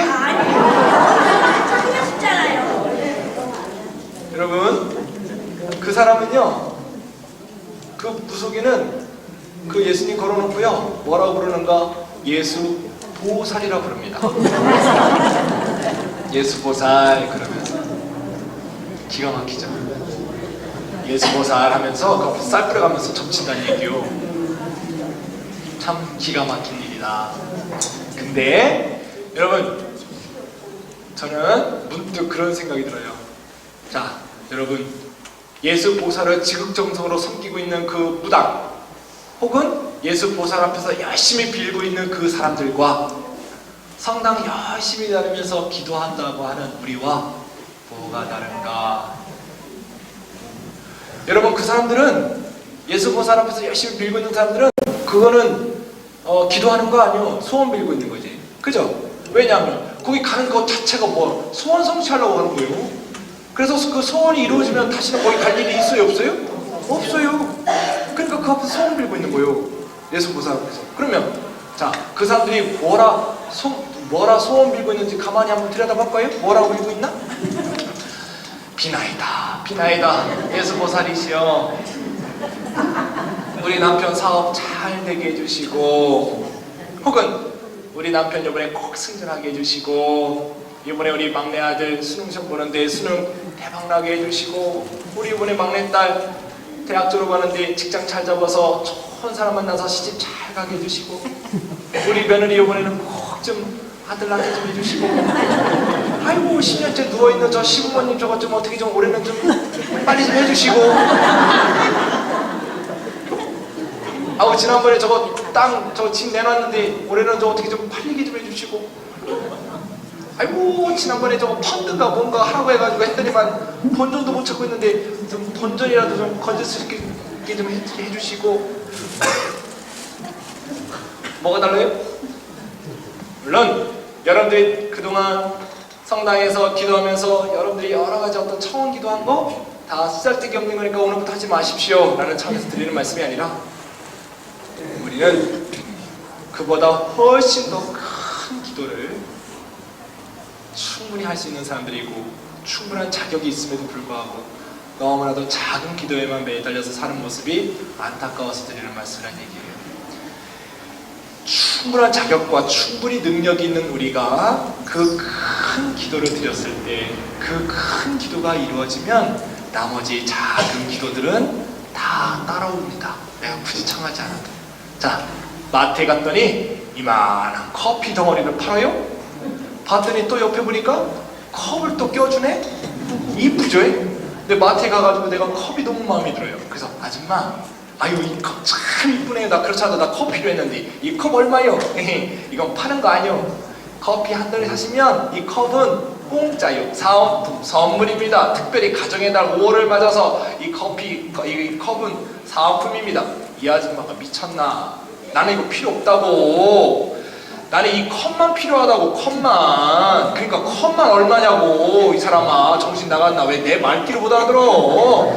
그러면서 젓바라장도 부을 수가 있지. 그 앞에서 제가 오히려 그 아주머니를 호통을 치면서 이 컵만 얼마냐고, 이 컵만 내놓으라고 거기서 제가 따지면서 큰 소리 치고 있다고 생각해 보세요. 여러분들이 보기에 제가 얼마나 멍청해 보이나? 그려 안 그려? 한심해 보이죠? 마치 우리의 모습이 그런 모습과 흡사하다는 얘기입니다. 커피 한 덩어리 사면 옆에 예쁜 컵 내가 굳이 얘기 안 해도 다 딸려와요. 그죠? 큰 기도를 드렸을 때 그것이 이루어지면 우리가 드리는 그런 작은 기도들 굳이 드리지 않아도 다 딸려옵니다. 여러분, 우리는 예수 보살 믿는 사람은 아니요. 예수 그리스도를 믿는 사람들이지. 보살의 몸 해가지고 하얀 거 꿀떡 생기는 사람들 아니요. 그리스도의 몸이라는 말에 내 안에서부터 우러나오는 그 고백을 통해서, 예, 맞습니다. 이것이 진정 당신의 살과 피입니다. 그러면서 그분의 살과 피를 먹고 마시는 사람이라는 얘기예요. 내가 보살이 아닌 그리스도를, 보살의 몸이 아닌 그리스도의 몸을 내가 받아 모시면서 산다는 얘기는 바로 그리스도와 내가 그 몸을 받아들이면서, 그리스도의 몸을 내가 받아 모심을 해서 그분과 내가 온전히 한 몸을 이루겠다는 얘기예요. 내가 그분과 온전히 한 몸을 이루겠다는 얘기는 바로 그분께서 걸어가신 그 길, 나도 마다하지 않고 함께 걷겠다는 얘기예요. 그러면 그분께서 걸어가신 그 길은 무슨 8차선 도로에 가운데 비단이 쫙 깔려있는 그런 탄탄대로입니까? 그분께서 걸어가신 그 길은 바로 십자가의 길이요, 고통의 길이요, 눈물의 길이요, 아픔의 길이요, 죽음의 길입니다. 그 길을 나도 마다하지 않고 함께 걷겠다는 얘기예요. 그 길을 통해서 당신이 부활하셨다고 하는 그 진리를 나 역시도 함께 그 진리로서 받아들이겠다는 얘기입니다. 그래서 그 부활하신 그 진리, 그것이 바로 참된 생명이라고 우리가 고백하는 사람들이 바로 우리라는 얘기입니다. 나는 길이요 진리요 생명이다 라고 하신 그 예수님의 말씀처럼, 예, 맞습니다. 오로지 당신, 예수님 당신만이 나의 참된 길이요 참된 진리요 참된 생명입니다 라고 고백하는 사람들이 바로 우리들이라는 얘기입니다. 여러분, 나는 어디서부터 왔는가? 십자가 바라보세요. 그러면 그 길을 알 수 있습니다. 나는 지금 어디에 있어야 되는가? 십자가 바라보세요. 그 답을 일러주시고, 나는 어디로 가야 되는가? 십자가 바라보세요. 바로 이 십자가는 바로 내가 어디에서 왔고 내가 지금 어디에 있어야 되고 어디로 가야 되는지를 명확히 보여주고 있는 나의 삶의 이정표이자 현재의 모습을 가장 분명하게 극명하게 보여주는 나의 거울입니다. 그래서 그 십자가를 죽는 그 순간까지 놓치지 마시고 꼭 끌어안고 사시라는 얘기입니다. 액세서리나 부적처럼 달고 다니는 것이 아니라 그 십자가를 바라보면서 내가 어디로 가야 되는지, 그리고 내 현재의 모습이 어떤 모습인지를 바라보시라는 얘기예요. 그래서 여러분들이 가정 안에 그 십자가를 저 구탱이에다가 다는 것이 아니라, 십자가, 여러분들 TV가 가정의 중심이 되어야 되는 게 아니라, 여러분 내가 TV를 보는 것 같아요? 아니면 TV가 나를 보는 것 같아요?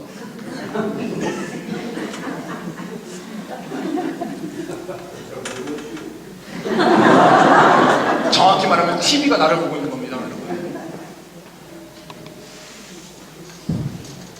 가정의 중심은 TV가 아니라 가정의 중심은 바로 그 십자가 올려놓고 끊임없이 바라보시면서 기도하시라는 얘기예요. 응? 그래서 내가 죽는 그 순간까지 바로 내가 그 십자가를 짊어지면서요 바라보면서 살아가는 것, 그것이 바로 증거하는 모습이 되는 겁니다. 그래서 우리의 신앙은 바로 부활의 신앙입니다. 여러분들 부활이라고 하니까 많은 분들이 착각하십니다. 여러분들 어떤 사람이 죽었어요? 관뚜껑까지 덮었습니다.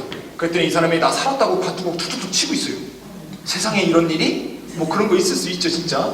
그러면 관뚜껑 열어주면서 한다는 얘기가, 어머나 이 사람 벌써 부활했네 그래요? 그런 사람 아무도 없다, 그죠?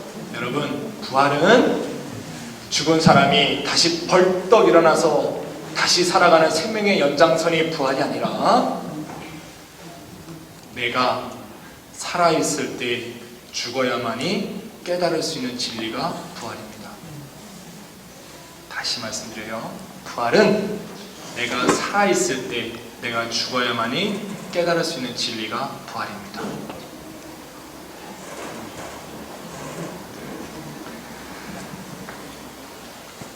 그 부활을 체험한 사람만이, 그 부활을 체험한 사람만이요 나의 하느님, 나의 주님이라 부를 수 있겠죠. 여러분들 참 많은 분들이 와서 저한테 와서요 하소연하십니다. 참 많은 분들이 와서 하소연하세요. 주님, 우리 남편 때문에 죽겠어요. 내가 저 인간 잘못 만나가지고 내가 이 나이 먹더라 팔자 드세게, 집안 하루 이틀 말아먹은 것도 아니고 맨날 술에다가, 내가 그냥 그때 그냥 윗집 오빠랑 결혼하는 거였는데, 저는 집사람 때문에 죽겠어요. 바가지 긁는 거 하루 이틀도 아니고, 애들 교육은 애들 교육대로 형편없고 살림은 살림대로 맨날 엉망이고, 그냥 딱 일주일만 떨어져 살았으면 좋겠어요. 저는요 우리 애들 때문에 미치겠어요. 그냥 나이는 많이 먹었는데 아주 그냥 아들 노릇도 딸 노릇도 못하고 맨날 사고만 치고, 진짜 미치겠어요. 저 언제 철들릴지 모르겠어요. 저는요 우리 시부모님 부모님 때문에 죽겠어요. 해주는 거 없이 맨날 갖다 달라고 했었고, 맨날 재산 물려주는 거는 맨날 큰 댁이나 다 갖다 주고, 그리고서 힘든 거는 다 나 시키고 죽겠어요 라고 해서 참 많은 분들이 와서 죽겠다 하십니다. 여러분들도 죽겠어요? 혹시 여러분들 중에 그런 문제 때문에 정말 죽겠는 분이 계시단다면 제가 오늘 속 시원하게 해결해 드릴게요. 그 비법을 일러드리겠습니다. 그래서 속 시원하게 그 비법 일러드릴게요. 자, 이것도 역시 어디 가서 이런 얘기 들었다는 얘기하면 안 돼요.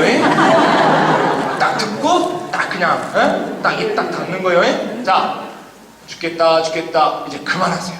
그만하시고 오늘부터는 죽겠다 죽겠다 그만하시고 오늘부터는 죽으세요.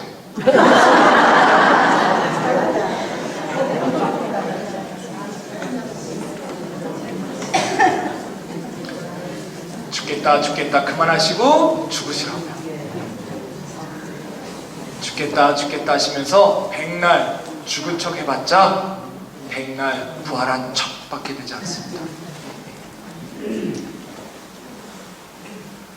나를 정말로 힘들게 하는 남편, 나를 정말로 고통스럽게 하는 아내 앞에서 죽으란 얘기는 성질 죽이란 얘기 아니요, 포기하란 얘기 아닙니다.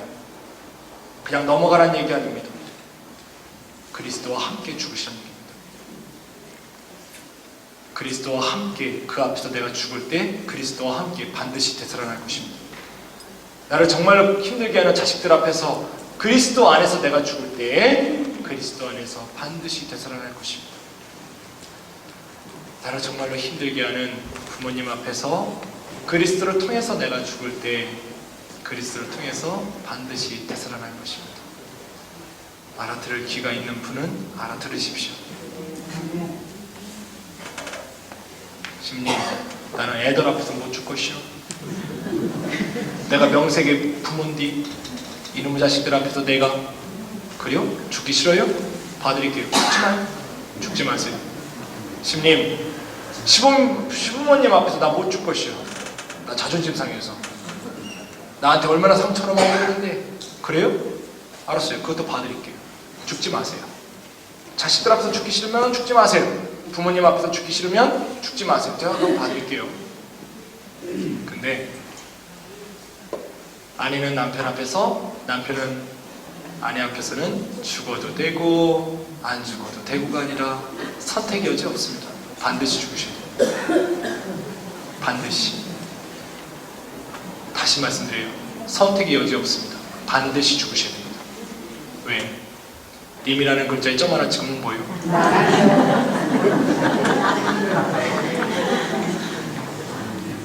가장 가까우면서도요, 가장 먼 사람이요, 나입니다. 자식이나 부모님은요, 미우나 고우나 피가 섞여 있어요. 언젠가는 만납니다. 언젠가는 만나요. 하지만 그 남은 한번 헤어지면 끝입니다. 한번 상처받으면 끝입니다.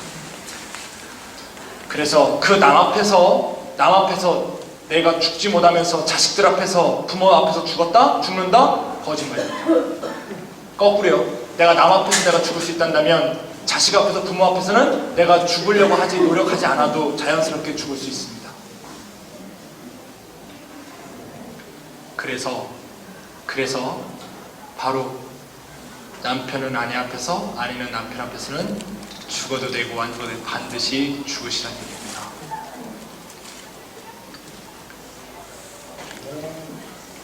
왜 죽어야 되는가? 그 얘기가 뭐예요? 그게 바로 십자가예요, 여러분. 포기하지 말라고 하는 그 십자가가 바로 그겁니다. 여러분, 제가 아까 저는 혼인가정을 전공했다고 말씀드렸죠? 요한 바로스 교황님이 세운 학교예요. 요한 바로스 대학이죠. 그 시간은 그렇게 많지가 않아서 제가 얘기는 다는 못해요. 얘기는 다는 못하는데 제가 대신 한 가지 약속을 드릴게요. 약속드리겠습니다. 뭐를 약속드리는가? 오늘 와서 못 들은 얘기 나중에 제가 도림동하고 십정동 가서 얘기하면 되는 거 아니에요?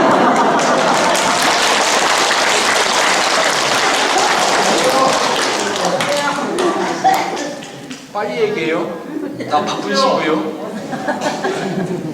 그래서 오늘 여러분들과 이야기하면서 저는 이 혼인과 가정이라고 하는 이것이 그냥 단순한 뭐 그냥 혼인을 앞두고 있는 사람들 혹은 뭐 애미 부부들 뭐 이런 사람, 나는 이미 혼자 살고 있는데 무슨 얘기요? 나는 이미 혼인 생활할 거 다 했어. 그게 아니라 정말 우리 신앙의 그 본질입니다. 그냥 단순한, 그래서 혼인 가정에 대해서 얘기하는 것이 아니라 제가 짧은 시간이지만 그것이 토대가 되는 그 사랑에 대해서 얘기를 할 겁니다. 그래서 내가 그렇게 왜 죽어야 되는가? 그거는 바로 사랑 때문에 그런 거예요. 그래서 제가 다른 얘기는 못하지만 나중에 다시 여러분들과 제가 연이 닿으면 제가 여러분들이 보기에 제가 별거 아닌 것 같아서 저 전국 방방곡곡 다 다녀요. 다음 주에는 제주도 가야 돼요. 강의하러. 뭐 인천이나 서울은 끔이요, 끔. 뭐 금방 갔다 와요. 저 금방 갔다 와요. 그러니까 나중에 연이 닿으면 여러분들과 다시, 그때는 여러분들만 들어오는 게 아니라 본당 신자분들, 그 다음에 오늘 못 온 내 남편, 내 아내도 같이 데리고 와서 더 들으면 더 좋겠죠, 그죠? 그래요. 제가 그거를 약속드리고, 그래서 오늘은 다는 얘기 못하지만 요거 한 가지만요 얘기를 한번 나눠봅시다. 여러분들,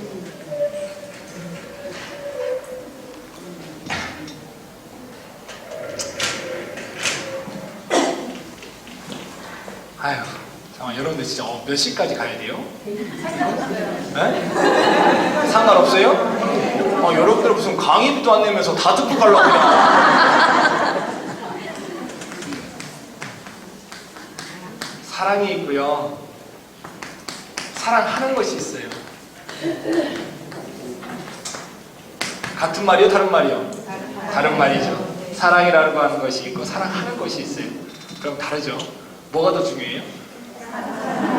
사랑하는 것이요? 자, 그래요. 그럼 사랑하는 거, 여러분들 열심히 사랑하면서 살았어요? 또 살고 있어요? 그러면 가정 안에서 열심히 사랑한다는 얘기는 곧 희생하는 것과 같은 말이라고 볼 수 있어요? 그래요. 여러분들 지금까지 30년 넘게 가정 안에서 그렇게 열심히 사랑하면서 희생하면서 살다 보니까 남는 건 뭐예요? 관절염, 두통, 소화불량, 우울증? 아니요? 그래요? 다행이네. 그래요? 아이, 근데 뭐 대부분 뭐 이렇게 보면 집에서 살림 열심히 하시는 분들 보면은 아이고 이놈의 징그러워 아주 그냥 설거지 청소 나 맨날 이 관절염 때문에 미치겠네 그러면서 그냥 죽지 못해 하다니. 그러면서 맨날 힘들다고 툭툭대고 짜증내고 그러면서 당신도 이리 와서 빨래 좀 해! 빨래 좀 뭐 하고 뭐 이러면서 막 쓰레기 갖다 버리러 가 있었고 막 다 그런 거 시키다니. 그러고 또 싸우기도 하고. 그거는 도와주는 거죠. 에? 시키는 거죠 뭘. 자, 열심히 희생하면서 살다 보니까 나중에는요, 남편은 남편대로 혼자 따로 놀고 있고 애들은 다 커서 그냥 지들끼리 그냥 살고 있고 나만 혼자 덩그렇게 남아 있어가지고 그래서 괜히 우울증이 오고 그런다는 얘기입니다. 물론 여러분들이 그렇다는 게 아니라. 그리고 맨날 아프기만 하고, 그리고 내가 쎄 빠지게 그동안 내가 이렇게 희생하면서 살았더니 남는 거 아무것도 없고 막 그러면서 그려 인생 한 번 사는 거지 나도 즐겁게 살아야 되겠네. 그러면서 여기저기 막 다니기도 하고 살림이고 뭐고 다 이렇게 해놓고선 여러분, 왜 우리가 사랑하는 것이 곧 희생하는 것이고 희생하는 것이 왜 사랑하는 것인데 왜 후회가 될까요? 뭔가 잘못된 것 같지 않아요? 그게 왜 그러냐면 이것이 없기 때문에 그런 거예요. 이것이 없이 이것만 하다 보니까요 힘든 거예요. 고통스러운 거. 그래서 이거보다 더 중요한 게 이거예요. 무슨 말이냐? 여러분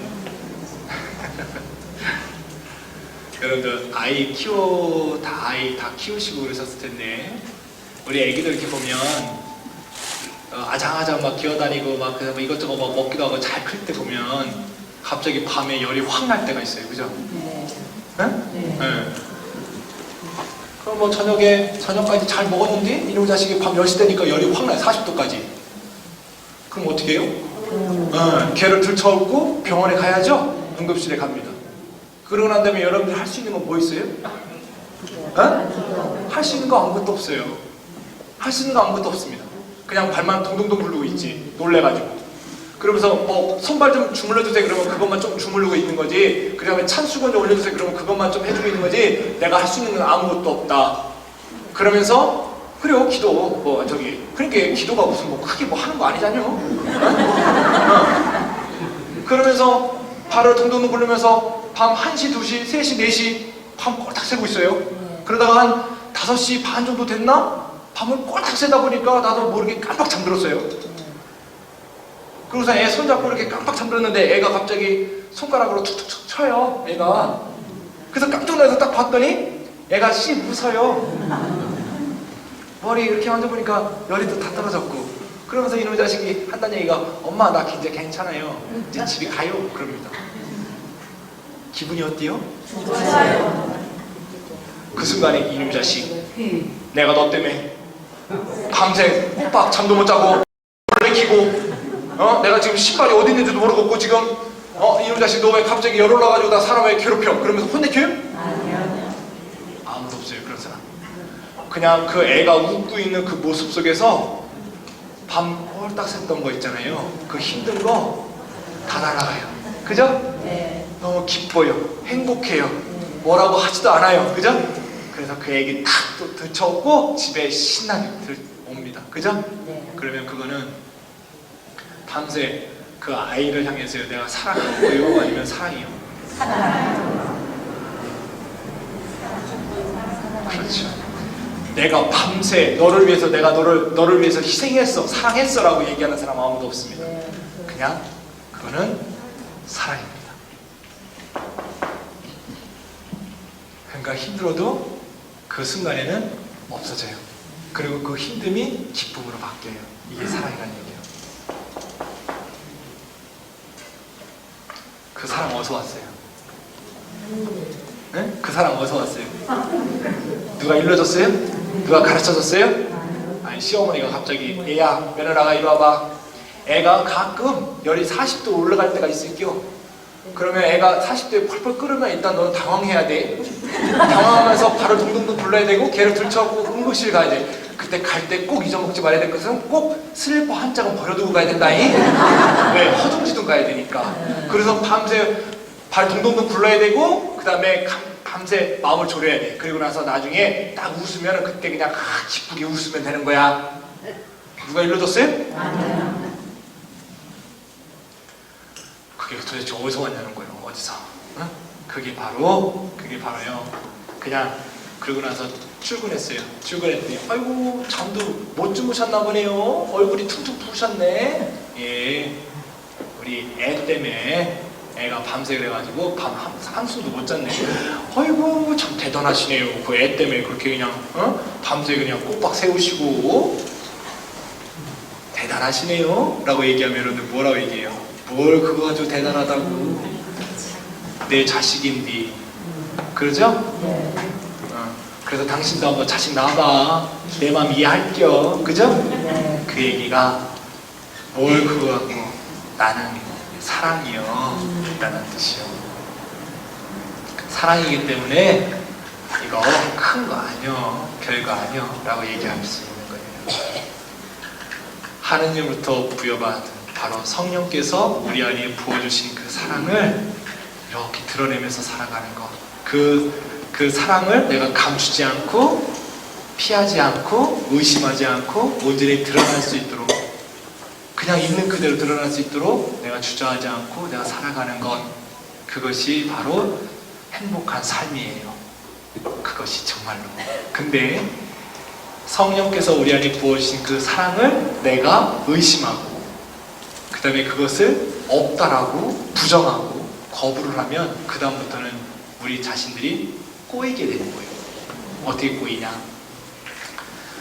아이고 오늘 여기 뭐 우리 자매님들끼리 모여가지고 커피 한 잔 먹기로 했어요. 그 커피 맛있게 먹는데 아이고 유난히 어떤 자매님이 누구를 그렇게 다 욕했어요.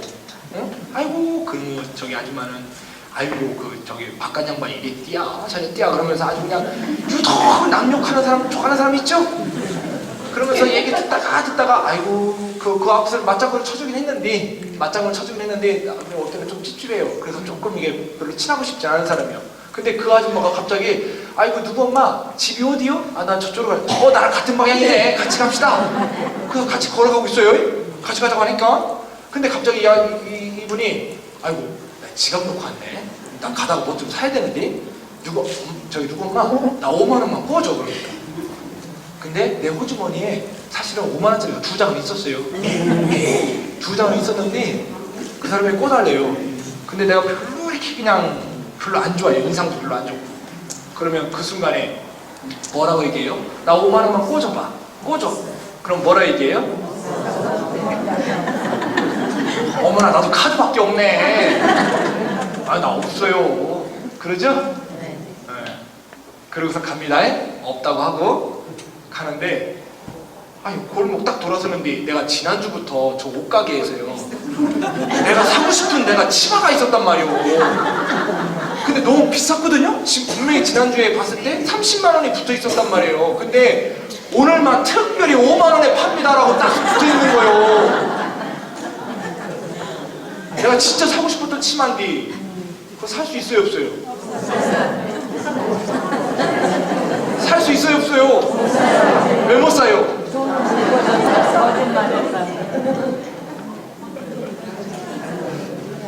이 얘기했더니 어떤 분이 아니 그럼 나도 빨리 볼 일 있다고 하고서 그 양반 빨리 보내고 다시 이렇게 돌아서 그러면 되죠 막 그러는데 그렇게 되면 또 속이게 되는 거죠.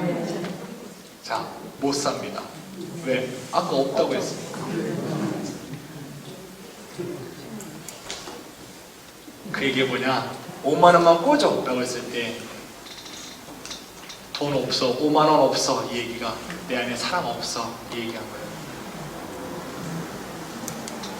그랬더니 그 다음부터 이렇게 꼬이기 시작하는 거예요. 자, 진짜 그 사람이 돈 안 갚는다고 했어요? 나 5만 원만 나 줘, 나 안 갚을 거예요 라고 얘기했어요? 그 사람을 내가 의심한 거예요. 안 갚을 것 같아서. 그리고 내가 믿지를 못한 거예요. 그러니까 거기에 대해서 내가 내가 손해볼 것 같으니까 없다고 한 거예요. 그러니까 더 손해봤잖아요 지금. 5만 원이면 30만 원짜리 살 수 있었는데 못 샀잖아요 지금. 차라리 그때 아예 그냥 속는 셈 치고 그냥 5만 원 꽂아봤어 봐요. 25만 원 벌었잖아요. 이거예요. 여러분 바로 내 안에 있는 그 사랑을 감추지 않고 부정하지 않고 있는 그대로 내가 드러내면서 살아갈 때 우리가 이렇게 자유롭게 살 수 있고 그리고 3배, 10배, 100배의 그 열매를 맺으면서 내가 다 누릴 수가 있는 거예요. 자, 사랑하는 것보다 더 중요한 것은 사랑이다. 그 여러분들 안에 심어주신 그 사랑을 드러내는데 주저하지 말자. 그러면 이 사랑이 도대체 뭐냐는 거죠. 하느님으로부터 왔다고 하는데 성령께서 우리에게 부어주셨다라고 하는데 이 사랑이 도대체 뭐냐는 거예요. 여러분 사랑이 뭐예요? 사랑이란? 여러분들이 그냥 알고 있는 거 그냥 얘기해보세요. 여러분들이 그냥 체험하고 경험하고 그냥 여러분들이 알고 있는 그 수준에서요 그냥 편안하게 얘기해보세요. 사랑이란? 눈물의 씨앗이요. 100번 나오네. 또 사랑이란? 홀로 쓰는 거. 왜 이러세요? 홀로 쓰는 거 좋아요. 또 사랑이란? 무조건 주는 거. 네, 또 사랑이란? 내려놓는 거. 여러분들 걱정하지 말고요 편안하게 얘기하세요. 어차피 여러분 중에 정답 없어요. 편안하게 얘기하면 돼요. 자, 내려주는 거, 희생하는 거, 인내하는 거, 참아주는 거, 용서해주는 거, 아낌없이 내어주는 거. 그래요. 우리 시조로 표현해볼까요? 나란히 같은 방향을 향해서 발을 맞춰가면서 걸어가는 거. 그래요. 우리 밤새도록 얘기해봅시다. 여러분 중에 정답 아무것도 없어요. 이래서 문제라는 얘기요. 이래서 여러분들이 이래서 사랑에 대해서요 착각하시는 거예요. 여러분들이 지금 얘기하고 있는 그 사랑에 대한 이 생각은 너와 내가 서로 사랑이라고 하는 것을 행하고 있을 때 드러나고 있는 아주 일부분의 현상, 그것도 아주 긍정적인 것만 얘기를 하고 있다는 얘기입니다. 그러니까 아까 여러분들이 사랑과 사랑하는 것, 이것을 혼동했던 그것처럼 여러분들이 다 전부 다 사랑하는 것에 맞춰져 있는 거예요. 그러니까 이게 무슨 결과를 낳느냐? 네? 아니요. 무슨 결과를 낳게 되냐면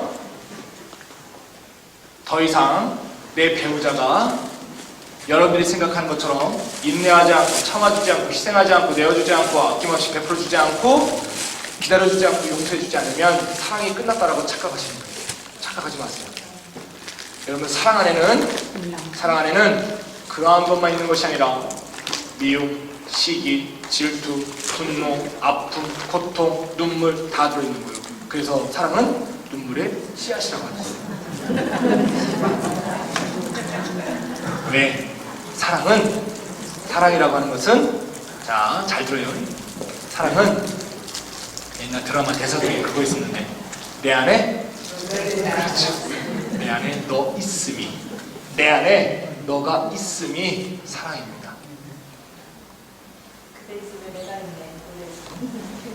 내 안에 너 있음. 근데 그 있음이 정말 사랑스럽게 있을 수도 있고요, 정말 왼수덩어리로 있을 수도 있고요. 그래도 내 안에 있긴 있는 거 아니요? 내 안에 그 왼수덩어리 맞아도 내 안에 있으니까 내가 그 사람하고 싸우는 거예요. 왼수덩어리 맞아도 내 안에 없으면 그 사람하고 싸울 일이 있어요, 없어요? 없어요. 그래서 사랑의 반대말은 미움이 아니라 관심이 없는 거예요. 그래서 그런 거예요. 자, 그러면 그거는 드라마 대사 내용이고, 내 안에 너 있다라고 하는 것은, 그래도 명색이 혼인가정을 전공한, 여러분들 제가 나온 학교가요, 교황대학교. 그거 알아요? 모르죠? 제가 나온 학교가요, 나 자꾸 내 자랑하면 안 되는데, 겸손하라고 했는데, 요한바로 2세 대학이라고 했죠? 로마에 있는 모든 대학은요, 전부 다 교황청립대학입니다. 교황청에서 세워서 교황청에서 관리하는 학교예요. 근데 이번에 성인품에 오르신 요한바로 2세, 학교 이름이 요한바로 2세 대학입니다. 그분이 복자품에 오르고 성인품에 오르면서요, 이 요한바로 2세 대학이 교황청립대학에서 승격이 됐는데, 그 승격된 게 바로 교황대학입니다. 교황대학이라는 얘기는 교황님이 직접 세우고 교황님이 지금도 직접 관리를 하는 유일한 직속대학입니다. 제가 교황대학 나온 사람이요.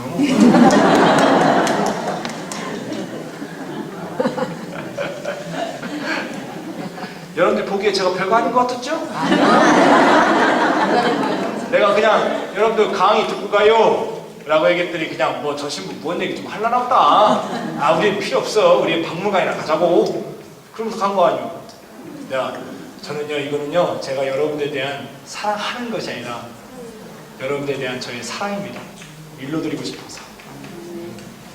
그래서 조금이라도 더 많은 분들이 접하시고 행복하게 하나님 안에서 사시라고. 그래서 제가 힘들어도 여러분들 붙잡아 놓고 얘기하는 거예요.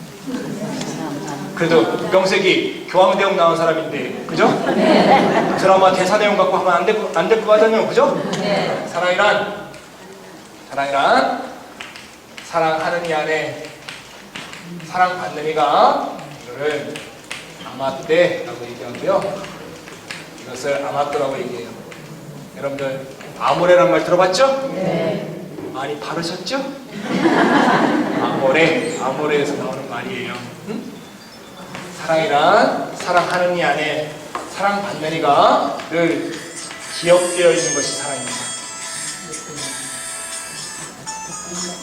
조금 더 어렵게 얘기할게요. 사랑이란 사랑하는 이 안에 사랑받는 이가 늘 항상 살아있는 것입니다.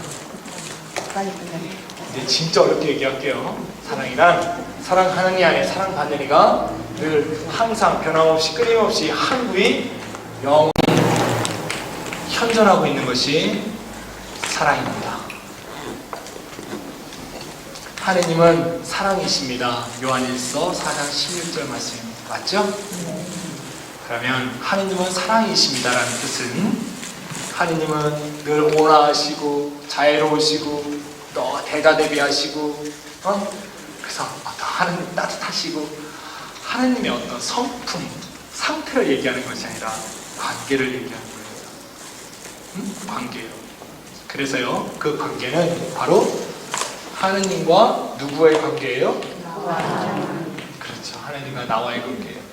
그러면 자, 하느님은 사랑하시는 분, 사랑받으니, 사랑하시는 분, 나는 사랑받으니, 맞아요? 네.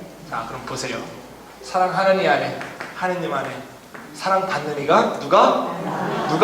내가 늘 기억되어 있다고요. 사랑하는 이 하느님 안에 사랑받는 이 누가? 내가 늘 항상 살아있다고요. 사랑하느니 하느님 안에 사랑받는 이 누가? 내가 늘 항상 변함없이 끊임없이 한국 영원히 현존하고 있다. 이것이 바로 하느님은 사랑이십니다라는 뜻이에요. 자, 그러면 보세요. 자, 하느님 안에 내가 늘 기억되어 있고 살아있고 현존하고 있다라고 하는 이것. 그러면 하느님은 시작과 마침이 있어요, 없어요? 네? 하느님은 시작과 마침이 있어요, 없어요? 없어요. 시작과 마침이 없으신 그분 안에 내가 늘 기억되어 있고 살아있고 현존하고 있대요. 그러면 내가 태어나기 이전부터 하느님 안에 있었어요, 없었어요? 내가 1950년생이요. 그러면 1949년에는 하느님 없었어요? 물론 제가 진짜 50년생이라는 얘기는 아니요.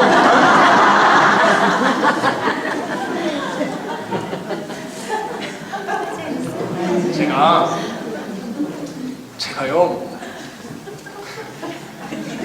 내 자랑도 좀 더 해야 되겠네. 예전에 한번 그 시애틀 분당에 가서요 강의를 한 적이 있어요. 근데 그때는 오후 내내 주일날 오전서부터 오후 내내 한 4-5시간 그때 강의한 것 같아요. 강의가 다 끝났는데 어떤 분이 오시더니 어떤 자매님이 내 손을 꽉 잡더니 신부님 너무 잘 들었습니다. 그리고 믿을 수가 없습니다. 이러는 거예요. 그래서 아이고 이 자매님이 뭔가 오늘 좀 제대로 들었나 보네. 그러면서 내가 고개에 힘을 빡 주고 어이 그래요? 뭐가 그렇게 믿을 수 없어요? 그랬더니 올해가 한갑이라는 게 믿을 수가 없어요.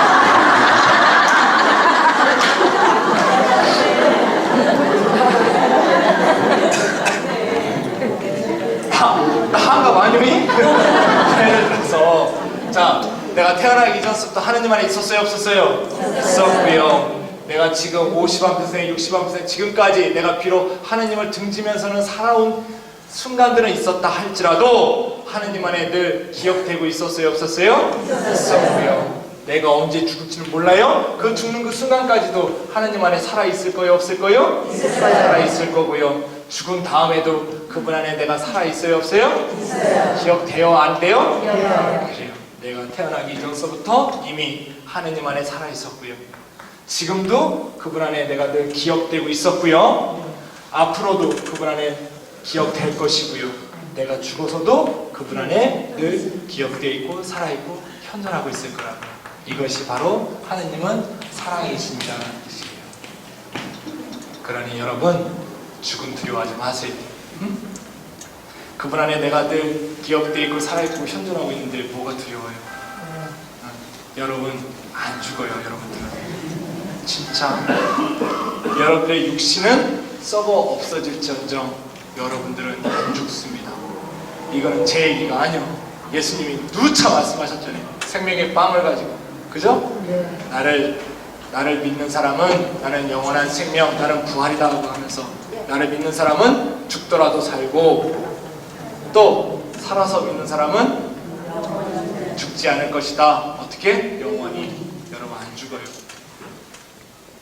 응? 정말이요. 태어나기 전서부터 지금까지도 앞으로도 죽어서도 응? 안 죽습니다. 그러면 지금 이 순간 하느님 안에 있는 순간이에요. 맞죠? 네. 그러면 하느님은 영원하신 분이라고 했죠? 네. 영원하신 분이 지니고 있는 생명이 무슨 생명이요? 영원한 생명. 바로 이 순간이 하느님 안에 있는 순간으로서 바로 이 순간이 영원한 생명의 순간이에요. 이 순간이 곧 구원의 순간이에요. 이 순간이 곧 부활의 순간이에요.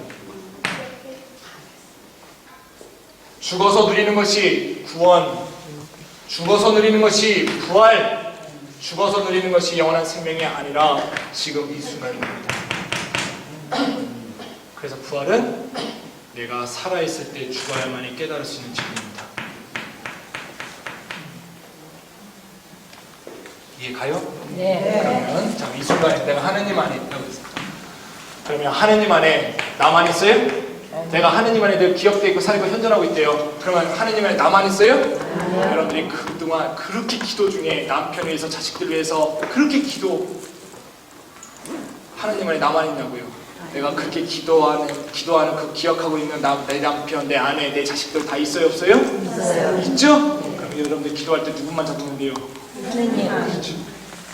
하느님만 잡아요, 하느님만. 응? 큰 기도하시라고요. 다 따라오잖아요. 맞아요? 네. 진짜 이해하셨나? 네. 그래서 내가 지금 이 순간이 바로 예수님과 만나는 구원의 순간이요, 죽음의 순간, 곧 부활의 순간, 영원한 생명의 순간이라고 합니다. 사람이 가장 두려워하는 순간은 이 순간이에요. 미래. 왜? 불투명하니까. 그러니까 자꾸 불투명하니까 어떻게 해요? 자꾸 재물에다가 나를 보장하게끔 하려고 자꾸 쟁여놓습니다. 하지 마세요. 부질없어요. 우리의 생명을 보장해주는 분은 누구예요? 하느님이신 거예요. 자꾸 이 시간이 불안하다고 해서 자꾸 곳간에다가 쟁여놓고 그래 이 정도면 됐어, 내 자식들도 편하게 잘 살 수 있을겨? 라고 하면서 발 쭉 뻗고 잘라고 하면 어떻게 돼요? 에이그 어리석은 자야, 오늘 밤에 너를 어디서 많이 듣던 얘기죠?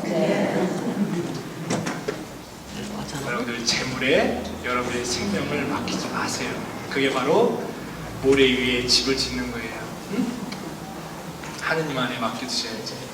제가 지났으니까 얘기해요. 내가 진짜 지났으니까 얘기합니다. 여러분 놀라지 마요. 제가 7년 동안 있으면서요, 변하지 않는 게 있습니다. 제가 7년 동안 계속 봤잖아요. 우리 순례자분들 만나고 지금까지요 변하지 않는 게 있습니다. 뭐가 변하지 않느냐? 봉헌금이요. 7년 전이나 지금이나 절대로 안 변합니다. 봉헌금 평균이 얼마일 것 같습니까? 여러분들 아까 저희 미사 때 봉헌했죠? 네. 아 나는 10,000원짜리 냈쇼. 나는 5,000원 냈어요. 뭐 그럼 그거 말고 평균 오늘 한 400분 정도 오셨어요. 그러면 총 봉헌금에 나누기 400 했을 때 뭐 100분이 오든 300분이 오든 뭐 1000분이 오든 아무튼 그날 봉헌금에 오신 분들이 딱 나누기 딱 했을 때 이 평균이 얼마일 것 같아요? 네, 3,000원입니다. 7년 전이나 지금은 안 바뀝니다.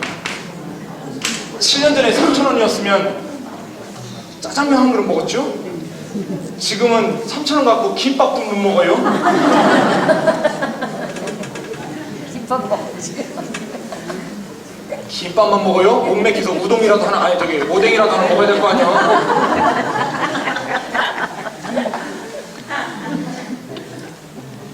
제가 이 얘기를 하니까요, 이 얘기를 하니까 우리 동창신부가 본당에 있는데, 야 7년 전이야 지금이 안 바뀌는 게 있어?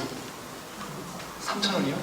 그랬더니 에이 설마, 야 진짜요, 나는 그래요. 그래서 막 그 본당신부가요, 동창신부가 따져본 거예요. 그 주에 주의 미성은 신자수, 그 주에 들어온 봉헌금 딱 나누니까 역시 3,000원. 야 진짜네?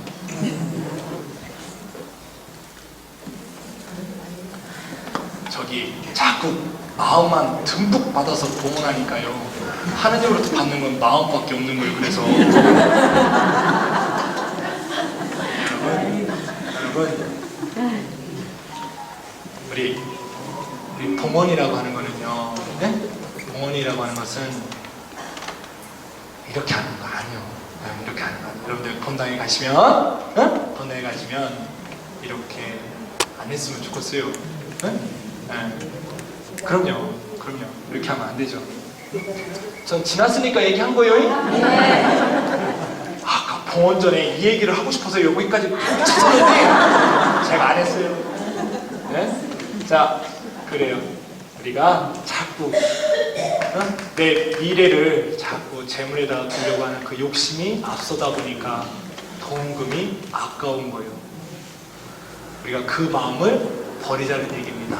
하느님 그냥 우리 여윳돈에서 여윳돈에서 주는 적선 아니니까, 그죠? 네, 우리가 그런 마음을 가져서는 안 되는 거죠. 자, 그래서요, 바로 그래서 그럼 한 번 더 얘기할게요. 자, 태어나는 거요. 이때가 태어나는 순간입니다. 태어나는 거 시작 아니요, 과정이지. 하느님 안에 있는 과정이지. 맞죠? 네. 죽는 거 역시 끝이 아니에요. 하나의 과정인 거죠. 그래서 죽음이 죽음으로서 끝나는 것이 아니라 죽음 역시 하나의 과정이라는 얘기입니다. 이 진리를 깨달으신 분들이 바로 우리 순교자분인 거예요. 하느님은 사랑이십니다라고 하는 이것을 명확히 깨달으셨기에 당신들이 지금 이 순간에 모든 것을 다 내려놓고 목숨까지 내놓을 수 있었던 거예요. 바로 우리가 이 진리를 깨달아야 되는 겁니다. 바로 이러한 하느님의 우리가 우리 안에 있는 그 사랑. 이 사랑이 어디서 왔지? 하느님. 그럼 하느님께서 부어주신 사랑이 뭐지? 바로 이거란 얘기예요. 이 사랑을 우리 안에 고스란히 다 담아주신 거예요. 그래서 이 사랑이 드러나도록 하는 데 있어서 감추지 말고 주저하지 말고 마음껏 드러내시면서 사시란 얘기입니다. 그러다 보면 내가 남편을 위해서 그 사랑으로서요, 아내로서, 사랑으로서, 그 다음에 남편에게 그 사랑으로서 내가 못할 게 뭐가 있어요. 그리고 아무리 내 육신은 힘들다 하더라도 기쁜 겁니다. 아까 우리 애기가 씩 웃을 때 그 모든 것이 다 털어져 나가면서 기뻤던 것처럼 여러분들 할 수 있어요. 그래서 여러분 이제 앞으로 어떻게 살아야 되는가? 우리 자매님들 대답 좀 하면서 자매님들 네. 오늘 참 별 얘기 많이 하네. 그냥 훅 건너 뛰었어요. 그냥 빨리 정리를 해야 되니까. 우리 자매님들 오늘부터는 남편에게요 순명하세요. 순명. 따라해보세요. 순명. 순명. 언제까지요? 언제까지? 그리고 막내 아들 대학 갈 때까지가 아니에요? 죽을 때까지. 네? 남편에게 순명하셔야 돼요. 여러분들이 제일 먼저 내가 신경 써서 챙겨야 될 사람은 큰아들이 아니요, 남편이지. 죽기까지 순명해봐요. 네. 우리 형제님들 좋아할 거 없이요. 우리 형제님들은 아내를 사랑하셔야 돼요. 어떻게? 아니에요. 목숨 바쳐서요. 비유적인 표현 아니에요. 정말 목숨 바쳐서 사랑하셔야 돼요. 우리 자매님들이요 밖에 나가서요 누구를 그렇게 남 욕하고 입 거칠게 이렇게 막 떠들고 다니고 왜 그런 줄 알아요? 입이 유난히 거친 분들, 남 욕하는 거 좋아하는 분들 거의 100%입니다. 가정에서 남편으로부터 사랑을 못 받고 있는 겁니다. 거의 100%예요. 100%. 가정 안에서의 남편으로부터 사랑을 받고 있는 그 자매님은요 절대로 밖에 나가서 그렇게 험한 얘기들 안 하고 다닙니다. 그러면 험한 얘기 하고 다녀요. 저 다 보이지 않게 손가락질 당해요. 아이고 저 아줌마 남편은 누구야? 결국 누구한테 와요? 우리 형제들한테 가는 거예요. 거꾸로 참 저분은 덕이 참 많으셔. 아이고 얼마나 성품이 좋으신지. 그러면서 바로 얘기 나오는 게 뭐예요? 아이고 저분 남편은 누구시랴? 어쩐지 그분도 역시 참 그놈하시고 참 좋더라고. 누구한테 와요 결국? 우리 형제님들한테 가는 거예요. 사랑하고 싶으면 하고 말고 싶으면 말아요 이제.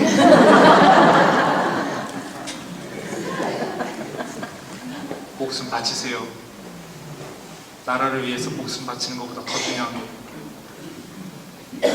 그러니 둘 다 죽기까지 순명하시고 목숨까지 내어주시면서 사랑하는 얘기는 바로 예수님께서 십자가에 매달리기까지 아버지의 뜻에 순명하셨던 것처럼 또 동시에 우리에게 모든 것을 내어주시면서 우리를 사랑하신 그것처럼 남편이든 아내든 둘 다 십자가에 매달리라는 얘기예요. 십자가에 매달리라는 얘기는 예수님이 십자가에 매달려서 죽은 척 하셨어요? 죽으셨어요. 둘 다 십자가 위에서 예수님과 함께 죽으시라는 얘기입니다. 그럴 때 하느님께서 되살려 주시는 겁니다. 둘 다 십자가를 매달리시라는, 둘 다 죽으시라는 얘기요. 그래서 여러분 이곳이 수많은 우리 순교자분들에 의해서 그분들의 죽음, 피로 인해서 거룩한 땅이 됐어요. 그죠? 예수님을 증거하셨기 때문에 여러분들이 이제 예수님을 증거해야 될 그 자리는 바로 가정입니다. 마귀가 제일 좋아하는 게 뭔지 알요? 응? 마귀가 제일 좋아하는 게요. 뭐냐? 부부를 갈라놓는 거예요. 진짜요. 마귀가 제일 좋아하는 게요. 부부를 갈라놓는 거예요. 왜 그런가? 그건 나중에 여러분들 제가 본당 가서 얘기해 줄게요. 정말 정신 똑바로 차리고 사셔야 돼요. 가정 안에서요. 정말로 내가 헤어지는 것을, 그리고 내가 남편 미워하면서 살고 아내를 미워하면서 살아가는 거, 관심을 안 갖고 살아가는 거, 마귀가 제일 좋아하는 모습이에요.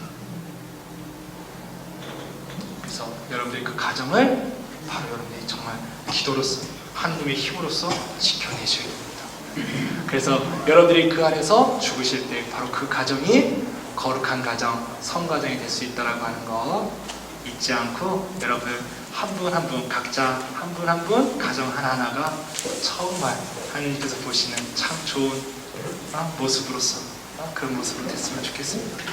그만했죠?